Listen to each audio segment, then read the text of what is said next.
ಇದು ನನ್ನ ಸಾಕ್ಷಿ. ಈ ಕಾರ್ಯಕ್ರಮವನ್ನು ವೀಕ್ಷಿಸುತ್ತಿರುವ ತಮ್ಮೆಲ್ಲರನ್ನು ಆಸರೆ ಟಿವಿಯ ಪರವಾಗಿ ನಾನು ಕರ್ತನಾದ ಯೇಸು ಕ್ರಿಸ್ತನ ನಾಮದಲ್ಲಿ ನಿಮ್ಮನ್ನು ಸ್ವಾಗತಿಸುತ್ತೇನೆ. ಪ್ರಿಯರೇ, ಅನೇಕ ಸಾಕ್ಷಿಗಳನ್ನು ಈ ಒಂದು ಕಾರ್ಯಕ್ರಮದಲ್ಲಿ ನೀವು ಕೇಳಿದ್ದೀರಿ. ಪ್ರಿಯರೇ, ಅನೇಕರ ಜೀವಿತದಲ್ಲಿ ದೇವರು ಅವರವರ ಸಾಕ್ಷಿಗಳನ್ನು ಈ ಒಂದು ಕಾರ್ಯಕ್ರಮದಲ್ಲಿ ಅವರು ಹಂಚಿಕೊಳ್ಳುವಾಗ ನಿಮ್ಮ ಜೀವಿತಗಳಲ್ಲಿ ಅದು ಉತ್ತೇಜನ ಆಶೀರ್ವಾದವಾಗುತ್ತದೆ ಅಂತ ನಾನು ನಂಬುತ್ತೇನೆ. ಯಾಕೆಂದರೆ ಅನೇಕರು ನಮಗೆ ತಿಳಿಯಪಡಿಸಿದ್ದಾರೆ. ಯಾಕೆಂದರೆ ನಮ್ಮ ಯೇಸು ಜೀವಿಸುವ ದೇವರು. ಆತನು ಒಬ್ಬೊಬ್ಬರ ಜೀವಿತದಲ್ಲಿ ಅದ್ಭುತಗಳನ್ನು ಮಾಡುವುದನ್ನು ಕೇಳುವಾಗ ನಿಜವಾಗಿ ದೇವರಿಗೆ ಅಸಾಧ್ಯವಾದದ್ದು ಒಂದು ಇಲ್ಲ. ನಮ್ಮ ದೇವರು ಎಂಥವನು, ಎಷ್ಟು ದೊಡ್ಡವನು, ಆತನ ಪ್ರೀತಿ ಎಂಥದ್ದು ಎಂದು ಎಲ್ಲವನ್ನು ನಿಮಗೂ ತಿಳಿದುಕೊಳ್ತಾ ಇದ್ದೀರಿ. ಪ್ರಿಯರೇ, ಈ ದಿನ ನಮ್ಮ ಮಧ್ಯದಲ್ಲಿ ಬ್ರದರ್ ರಾಘು ಸಿರ್ಸಿ ಅವರು ಇದ್ದಾರೆ. ಅವರನ್ನು ಈ ಒಂದು ಕಾರ್ಯಕ್ರಮಕ್ಕೆ ನಾವು ಸ್ವಾಗತಿಸುವ. ಸ್ವಾಗತ ಬ್ರದರ್. ಸ್ವಾಗತ ಬ್ರದರ್. ಇದು ನನ್ನ ಸಾಕ್ಷಿ ಈ ಕಾರ್ಯಕ್ರಮದಲ್ಲಿ ನೀವು ಈ ಒಂದು ಆಸರೆ ಟಿವಿ ಚಾನಲ್ಗೆ ಬಂದಿದ್ದೀರಿ. ನಿಮ್ಮ ಈ ಒಂದು ಅಮೂಲ್ಯವಾದ ಸಮಯವನ್ನು ತೆಗೆದುಕೊಂಡು ಇಲ್ಲಿ ಬಂದಿದ್ದೀರಿ, ದೂರದ ಪ್ರಯಾಣ ಮಾಡಿಕೊಂಡು. ನಿಜವಾಗಿ ನಿಮ್ಮನ್ನು ದೇವರು ಹೆಚ್ಚಾಗಿ ಆಶೀರ್ವದಿಸಲಿ. ಈ ಒಂದು ಸಮಯದಲ್ಲಿ ನಿಮ್ಮ ಜೀವಿತದಲ್ಲಿ ನಿಮ್ಮೊಂದು ಸಣ್ಣ ಪ್ರಾಯದಿಂದ ಹಿಡಿದು ಹಂತವಾಗಿ ನೀವು ಯಾವ ರೀತಿ ಬೆಳೆದು ಬಂದಿದ್ದೀರಿ ಮತ್ತು ನಿಮ್ಮ ಜೀವಿತದಲ್ಲಿ ಯಾವ ರೀತಿ ನೀವು ಯೇಸು ಸ್ವಾಮಿಯನ್ನು ಸಂತರಕ್ಷ ಅಂಗೀಕರಿಸಿಕೊಂಡಿದ್ದೀರಿ ಎಲ್ಲವನ್ನು ನೀವು ವಿವರವಾಗಿ ನಮ್ಮ ಮಧ್ಯದಲ್ಲಿ ಹಂಚಿಕೊಳ್ಳುವಾಗ, ಯಾಕೆಂದರೆ ನಮ್ಮ ಆಸರೆ ಟಿ ವಿ ಚಾನಲ್ನ ಎಲ್ಲ ವೀಕ್ಷಕರು ಆಸಕ್ತಿಯಿಂದ ಅವರನ್ನು ನೋಡ್ತಾ ಇದ್ದಾರೆ. ಈ ದಿನ ಈ ಸಹೋದರನ ಜೀವಿತದಲ್ಲಿ ಏನು ಯೇಸು ಸ್ವಾಮಿ ಮಾಡಿದ್ದಾರೆ, ಈ ಸಹೋದರನ ಜೀವಿತ ಸಣ್ಣ ಪ್ರಾಯದಿಂದ ಬೆಳೆದು ಬರುವಾಗ ಯಾವ ರೀತಿ ಇತ್ತು. ಯಾಕೆಂದರೆ ಒಬ್ಬೊಬ್ಬರ ಜೀವನ ಅದು ಬೆಳೆದು ಬರುವುದು ಅವರವರ ಜೀವಿತ ಬೇರೆ ಬೇರೆ ರೀತಿಯಾಗಿರ್ತದೆ, ಬೇರೆ ಬೇರೆ ರೀತಿಯಲ್ಲಿ ಬೆಳೆದು ಬರ್ತಾ ಇದ್ದಾರೆ. ಅದೇ ರೀತಿ ನಿಮ್ಮ ಜೀವಿತವನ್ನು ಕೂಡ ಈ ದಿನ ತಿಳಿದುಕೊಳ್ಳಲಿಕ್ಕೆ ಆಸಕ್ತಿಯಿಂದ ನೋಡ್ತಾ ಇರ್ಬೋದು. ಮೊದಲನೇದಾಗಿ ನೀವು ನಿಮ್ಮೊಂದು ಸಣ್ಣ ಪ್ರಾಯ ಯಾವ ಊರಿನಲ್ಲಿ ಪ್ರಾರಂಭವಾಯಿತು? ನಾನು ಚಿಕ್ಕವನಿರುವಾಗ ನಾನು ಬೈ ಬರ್ತ್ ಹುಟ್ಟಿರೋದು ನಾನು ಶಿಕಾರಿಪುರ ತಾಲೂಕಿನಲ್ಲಿ ಹುಟ್ಟಿರೋದು. ನಂತರದಲ್ಲಿ ನಾನು ಸಿರ್ಸಿಯಲ್ಲಿ ನನ್ನ ತಂದೆ ತಾಯಿ ಅಲ್ಲಿಂದ ನಾನು ಸಿರ್ಸಿಗೆ ಬಂದಾಗ ಸಿರ್ಸಿಯಲ್ಲಿ ನಾನು ಹುಟ್ಟಿರೋದು ಶಿಕಾರಿಪುರದಲ್ಲಿ, ಬೆಳೆದಿರೋದು ಬೆಳೆದಿರುವುದು ಸಿರಸಿಯಲ್ಲಿ. ಶಿಕಾರಿಪುರದಿಂದ ತಂದೆ ತಾಯಿಗಳು ಸಿರಸಿಗೆ ಬಂದು. ನಿಮ್ಮ ತಂದೆಗೆ ಎಷ್ಟು ಜನ ಮಕ್ಕಳು? ನನ್ನ ತಂದೆ ತಾಯಿಗೆ 4 ಜನ ಮಕ್ಕಳು, ಅಕ್ಕ, ನಾನು ಮತ್ತೆ 2 ತಂಗಿಯರು. 2 ತಂಗಿಯರು, ಅಕ್ಕ, ಗಂಡು ಮಗ ನೀವು ಒಬ್ಬರೇ? ಹೌದು, ಒಬ್ಬರೇ ಗಂಡು ಮಗ. ತಂದೆ ಎಂತ ಕೆಲಸ ಮಾಡ್ತಿದ್ರು? ತಂದೆಯವರು ಕೂಲಿ ಕೆಲಸ ಮಾಡ್ತಾರೆ, ಮತ್ತೆ ಗೌಡಿ ಕೆಲಸ ಮಾಡ್ತಾರೆ, ಮನೆಗಳ ಕಟ್ಟುವಂಥದ್ದು, ಮೇಸ್ತ್ರಿ ಕೆಲಸ ಎಲ್ಲ. ಮತ್ತೆ ನಮ್ದು ಸ್ವಲ್ಪ ಗದ್ದೆ ಇದೆ, ಗದ್ದೆ ಕೆಲಸನೂ ಸಹ ಮಾಡ್ತಾರೆ. ಗದ್ದೆ ಎಲ್ಲಿರುವುದು ನಿಮ್ದು? ಗದ್ದೆ ಇರೋದು ಸೊರಬದಲ್ಲಿರೋದು. ನೀವು ಸಿರಸಿಗೆ ಬಂದ್ರಲ್ಲ, ಸಿರಸಿಯಲ್ಲಿ ಅಂತದ್ದು ಬಾಡಿಗೆ ಮನೆ ಅಲ್ಲವಾ ನಿಮ್ಮ ಸ್ವಂತ ಮನೆ ಇತ್ತ ಅಲ್ಲಿ ಕೂಡ? ಸಿರ್ಸಿಯಲ್ಲಿ ನಮ್ದು ಒಂದು ಅತಿಕ್ರಮಣ ಮಾಡಿದಂತ ಒಂದು ಜಾಗದಲ್ಲಿ ನಾವು ಮನೆ ಮಾಡಿಕೊಂಡಿದ್ದೀರಿ. ಅಲ್ಲಿ ನೀವು ಕುಟುಂಬವಾಗಿ ನಿಮ್ಮ ಅಕ್ಕ ತಂಗಿಯರು ನೀವು ಎಲ್ಲ ಸೇರಿಕೊಂಡು ಒಟ್ಟಾಗಿ ಅಲ್ಲಿ ನಿಮ್ಮ ವಿದ್ಯಾಭ್ಯಾಸ ಎಲ್ಲ ಮುಂದುವರಿಯಿತು ಅಲ್ಲಿ? ಸಿರ್ಸಿಯಲ್ಲಿ ಮುಂದುವರಿಯಿತು. ನಿಮ್ಮ ಒಂದು ಈ ಸಿರಸಿಯಲ್ಲಿ ನಿಮ್ಮ ಒಂದು ಬಾಲ್ಯ ಪ್ರಾಯ ಅದು ಯಾವ ರೀತಿ ಇತ್ತು ಬ್ರದರ್? ನಾನು ಆ್ಯಕ್ಚುಲಿ ಹೇಳ್ಬೇಕಂತಂದರೆ ನಾನು ಚಿಕ್ಕವನಿರುವಾಗ ಅಂದರೆ ನನ್ನ ಒಂದು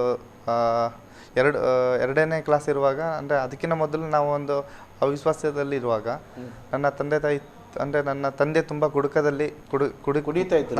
ಅಂದರೆ ತುಂಬ ವಿಪರೀತವಾಗಿ ಅವರು ಕುಡಿದು ಬರುವಾಗ ನಮ್ಮ ಮನೆಯಲ್ಲಿ ಎಲ್ಲರಿಗೂ ಹೊಡೆಯೋದು, ಬೈಯೋದು, ಈ ಥರ ಅವಾಚ್ಯ ಶಬ್ದಗಳಿಂದ ಬೈಯೋದು, ಏನು ಸಿಗುತ್ತೆ ಅದರಲ್ಲಿ ಹೊಡೆಯೋದು, ಆ ರೀತಿಯಲ್ಲಿ ಒಂದು ಕಠೋರವಾಗಿ ನಡ್ಕೊಳ್ತಾ ಇದ್ರು. ನಂತರದಲ್ಲಿ ನನ್ನ ತಾಯಿಗೆ ತುಂಬ ಅಂದರೆ ಅಷ್ಟು ಹುಷಾರಿರ್ತಿರ್ಲಿಲ್ಲ, ಅವ್ರಿಗೆ ಆರೋಗ್ಯದಲ್ಲಿ ಕೂಡ ಹುಷಾರಿರ್ತಿರ್ಲಿಲ್ಲ. ಆದ್ರೂ ಆ ಸಮಯದಲ್ಲೂ ಕೂಡ ತಂದೆ ಕುಡಿದುಕೊಂಡು ಬಂದು ಹಿಂಸೆಯನ್ನು ಕೊಡ್ತಿದ್ರು ಆರೋಗ್ಯದ ಸಮಯದಲ್ಲಿ. ಇದನ್ನೆಲ್ಲ ನೀವು ಸಣ್ಣ ಪ್ರಾಯದಲ್ಲಿ ನೋಡ್ತಾ ಇದ್ದೀರಿ. ಕೆಲವೊಮ್ಮೆ ಏನು ಮಾಡ್ತಿದ್ರು, ಬೆಳಗ್ಗೆನೇ ಜಾವ 4 ಗಂಟೆ ಆಗಲಿ, ರಾತ್ರಿ 2 ಗಂಟೆ ಆಗಲಿ, 1 ಗಂಟೆ ಆಗಲಿ, ಅಂಥ ಸಮಯದಲ್ಲಿ ಅವ್ರಿಗೆ ಎಚ್ಚೆತ್ತಾಗ ಅವ್ರಿಗೆ ಅಡಿಕೆ ಎಲ್ಲ ತರಲಿಕ್ಕೋಸ್ಕರ ನನ್ನ ಅಕ್ಕನನ್ನ ತಗೊಂಡ್ ಬಾ ಅಂತ ಶಾಪಿಗೆ ಕಳಿಸ್ತಿದ್ರು. ರಾತ್ರಿ ಶಾಪ್ ಕ್ಲೋಸ್ ಇದ್ರು ಕೂಡ ಅಲ್ಲಿ ಒಂದೇ ಒಂದು ಶಾಪ್ ಇತ್ತು ನಾವಿರುವಂಥ ಸ್ಥಳದಲ್ಲಿ. ಅಲ್ಲಿಂದ ಒಂದು 500 ಮೀಟರ್ ದೂರ, ಅಷ್ಟು ದೂರದಲ್ಲಿ ಹೋಗಿ ನಾವು ಅಲ್ಲಿ ಒಳ್ಳೆ ರೀತಿ ರಸ್ತೆ ಇಲ್ಲ, ಏನಿಲ್ಲ, ಕಾಡಲ್ಲಿ ಲೈಟ್ ಇಲ್ಲ, ಏನಿಲ್ಲ, ರೋಡ್ ಇಲ್ಲ. ಆ ಒಂದು ಸ್ಥಳದಲ್ಲಿ ನಾವು ಇಬ್ಬರು ಹೋಗಿ ಆ ಶಾಪ್ ಅವ್ರಿಗೆ ಎಬ್ಬಿಸ್ಬಿಟ್ಟು ನಾವು ಅದು ತಗೊಂಡು ಬರಬೇಕು. ಆ ಒಂದು ಸಂದರ್ಭ ಅಂತ ಒಂದು ಕಷ್ಟದ ಪರಿಸ್ಥಿತಿ ಅಂತ ಯಾಕಂದ್ರೆ ತಂದೆ ಕುಡಿದುಕೊಂಡು ಮನೆಯಲ್ಲಿರುವಾಗ ರಾತ್ರಿ ಮಧ್ಯರಾತ್ರಿ ಅದು 2 ಗಂಟೆ ಅಲ್ಲ 3 ಗಂಟೆ ಅಲ್ಲ 4 ಗಂಟೆ ಅಲ್ಲ ಆ ಸಮಯದಲ್ಲಿ ನೀವು ಹೋಗಿ ನನಗೆ ಎಲೆ ಅಡಿಕೆ ತನ್ನಿ, ನೀವು ಹೋಗ್ಲೇಬೇಕು, ಇಲ್ಲದಿದ್ರೆ ಪೆಟ್ಟು ಬೀಳ್ತದೆ, ಇಲ್ಲದಿದ್ರೆ ನಿಮಗೆ ಬಿಡುವುದಿಲ್ಲ ಅಂತ ಪರಿಸ್ಥಿತಿ. ಆ ಶಾಪ್ನವ್ರ ಪಾಪ ಎಷ್ಟು ಕಿಲೋಮೀಟರ್ ಹೇಳ್ತಾ ಇದ್ರಿ ಬ್ರದರ್? 500 ಮೀಟರ್. 500 ಮೀಟರ್, ಒಂದು ಅರ್ಧ ಕಿಲೋಮೀಟರ್. 500 ಮೀಟರ್ ನೀವು ನಡೆದುಕೊಂಡು ಹೋಗಿ ರಾತ್ರಿಯಲ್ಲಿ ಇಬ್ಬರೇ. ಆಗ ನಿಮ್ಗೆ ಎಷ್ಟು ಪ್ರಾಯ? ಆಗ ನಾನು ಸೆಕೆಂಡ್ ಸ್ಟ್ಯಾಂಡರ್ಡ್. ಆಗ ಸೆಕೆಂಡ್ ಸ್ಟ್ಯಾಂಡರ್ಡ್ ಇದ್ದೀರಿ? ಹೌದು. ನನ್ನ ಅಕ್ಕ 4th ಸ್ಟ್ಯಾಂಡರ್ಡು, ನಾನು ಅವಾಗ ಸೆಕೆಂಡ್ ಸ್ಟ್ಯಾಂಡರ್ಡ್ ಇರುವಾಗ ಆ ಒಂದು ಸಮಸ್ಯೆ ನಮಗೆ ತುಂಬ, ಆ ಸಮಸ್ಯೆಯಲ್ಲಿ ನಾವು ಬಂದಿದ್ದೇವೆ. ನಿಮ್ಮೊಂದು 1ನೇ ಕ್ಲಾಸಿಂದ 10th ವರೆಗೆ ಒಂದು ಕಲಿಯುತ್ತಿರುವಂಥ ಸಮಯದಲ್ಲಿ ಈ ಒಂದು ಸಮಯ, ಯಾಕಂದರೆ ತಂದೆ ತುಂಬ ಕುಡಿಯುವವರಾಗಿದ್ದರು, ಮತ್ತು ನೀವು ಆ ಒಂದು ಊರನ್ನು ಬಿಟ್ಟು ನೀವು ಶಿರಸಿಗೆ ಬಂದಿದ್ದೀರಿ, ಅಲ್ಲಿ ಜೀವಿತ, ನಿಮಗೊಂದು ಅಕ್ಕ 2 ತಂಗಿಯರು ನೀವು. ಹೌದು. ನಿಮ್ಮ ಒಂದು ವಿದ್ಯಾಭ್ಯಾಸ ಆ ಒಂದು ಕಷ್ಟದ ಪರಿಸ್ಥಿತಿಯಲ್ಲಿ ಹೇಗೆ ನಡೆಯಿತು? ಆ ಸಮಯದಲ್ಲಿ ತುಂಬ ಒಂದು ಕಷ್ಟದ ಪರಿಸ್ಥಿತಿ. ಅಲ್ಲಿ ನಮ್ಮ ಊರಲ್ಲಿ ಅಂದರೆ ನಾವಿರುವಂಥ ಸ್ಥಳದಲ್ಲಿ ಒಳ್ಳೆಯ ಒಂದು ಕೆಲಸ ಸಿಗ್ತಾ ಇರಲಿಲ್ಲ ನನ್ನ ತಂದೆಯವರಿಗೆ. ಸೊ ಅವರು ಹಳ್ಳಿಗೆ ಹೋಗಿ ಕೆಲಸ ಮಾಡ್ತಾಯಿದ್ರು. ಹಳ್ಳಿಗೆ ಹೋದರೆ 15 ದಿನ 20 ದಿನ ಹಳ್ಳಿಯಲ್ಲೇ ಉಳಿದ್ಬಿಟ್ಟು ಅಲ್ಲಿ ಕೆಲಸ ಮಾಡಿ ತಿಂಗಳಕ್ಕೊಂದ್ಸರಿನೋ 15 ದಿನಕ್ಕೊಂದ್ಸರಿನೋ ಮನೆಗೆ ಬರ್ತಾ ಇದ್ರು ಸಣ್ಣ ಪ್ರಾಯದಲ್ಲಿ. ಆಗ ನನ್ನಮ್ಮ, ನಾನು, ಅವಾಗ ನಮಗೆ ಒಳ್ಳೆ ಮನೆ ಇರಲಿಲ್ಲ, ಗುಡಿಸಲ ಇತ್ತು ಒಂದು ಆ ಗುಡಿಸೆಲ್ಲ ತೆಂಗಿನ ಒಂದು ಇದೆಲ್ಲ ಗರಿ ಹಾಕಿ ಒಂದು ಗುಡಿಸಲದಲ್ಲಿ ಆ ರೀತಿ ಒಂದು ಸಣ್ಣ ಮನೆ ಇತ್ತು ನಮಗೆ. ಆ ಮನೆಯಲ್ಲಿ ನಾವು ವಾಸ ಮಾಡಿಕೊಂಡು ಸ್ಕೂಲಿಗೆ ಹೋಗಿ ಬರ್ತಾ ಎಲ್ಲ ಇರುವಾಗ ನನ್ನ ತಾಯಿಗೆ ತುಂಬ ವಿಪರೀತವಾಗಿ ಅವರಿಗೆ ಅನಾರೋಗ್ಯ ಅಂದರೆ ಅವರು ಯಾವ ಮಟ್ಟಕ್ಕೆ ಹೋದ್ರು ಅಂದರೆ ಸ್ವಂತ ಮಕ್ಕಳನ್ನು ಗುರುತಿಸ್ಲಿಕ್ಕಾಗಲ್ಲ, ಆ ಒಂದು ಮಟ್ಟದಲ್ಲಿ ಅವ್ರಿಗೆ ಆ ಒಂದು ಪರಿಸ್ಥಿತಿ ಎದುರಾಯಿತು. ತಾಯಿಗೆ ತುಂಬ ಅಂದರೆ ತುಂಬ. ಆವಾಗ ನನ್ನ ತಂದೆಯವರು ದುಡಿದುಕೊಂಡು ಮತ್ತೆ ಮನೆಗೆ ಬರಬೇಕು, ಬಂದ ತಕ್ಷಣ ನನ್ನ ಅಮ್ಮನಿಗೆ ಹುಷಾರಿರ್ತಿಲ್ಲ. ಅವ್ರಿಗೆ ಹಾಸ್ಪಿಟ್ಲಿಗೆ ತೊಗೊಂಡು ಹೋದಾಗ ಅವರು ಡಾಕ್ಟರ್ ಹೇಳ್ತಿದ್ರು ಅವರಿಗೆ ಸಮಸ್ಯೆ ಆಗಿದೆ, ಅದು ಸ್ಕ್ಯಾನ್ ಮಾಡಿರಿ, ಇದು ಮಾಡಿ ಅದು ಮಾಡಿ ಅಂತ ತುಂಬ ಟ್ರೀಟ್ಮೆಂಟು, ತಂದಂಥ ಹಣ ಎಲ್ಲ ಹಾಸ್ಪಿಟ್ಲಿಗೆ ಹೋಗಿ ಮತ್ತೆ ಸಾಲ, ಈ ರೀತಿಯಾದಂಥ ಒಂದು ಜೀವನ ನಡೀತಾ ಇರುವಾಗ ನನ್ನ ತಂದೆ ಹಳ್ಳಿಗೆ ಹೋಗಿ ದುಡ್ಕೊಂಡು ಬರ್ತಾ ಇದ್ದಾರೆ ಅಂದಾಗ ಅವರು ನಮ್ಮ ಅಮ್ಮನಿಗೆ ತುಂಬ ಮತ್ತೆ ಜಾಸ್ತಿ, ಕೈಯಲ್ಲಿ ಹಣ ಇದೆ ಅಂದಾಗ ಸ್ವಲ್ಪ ದುಡಿದ ಹಣ ಕೈಯಲ್ಲಿರುವಾಗ ಇವರಿಗೆ ಅನಾರೋಗ್ಯ ತುಂಬ ಜಾಸ್ತಿ ಕಾಡ್ತಾ ಇತ್ತು.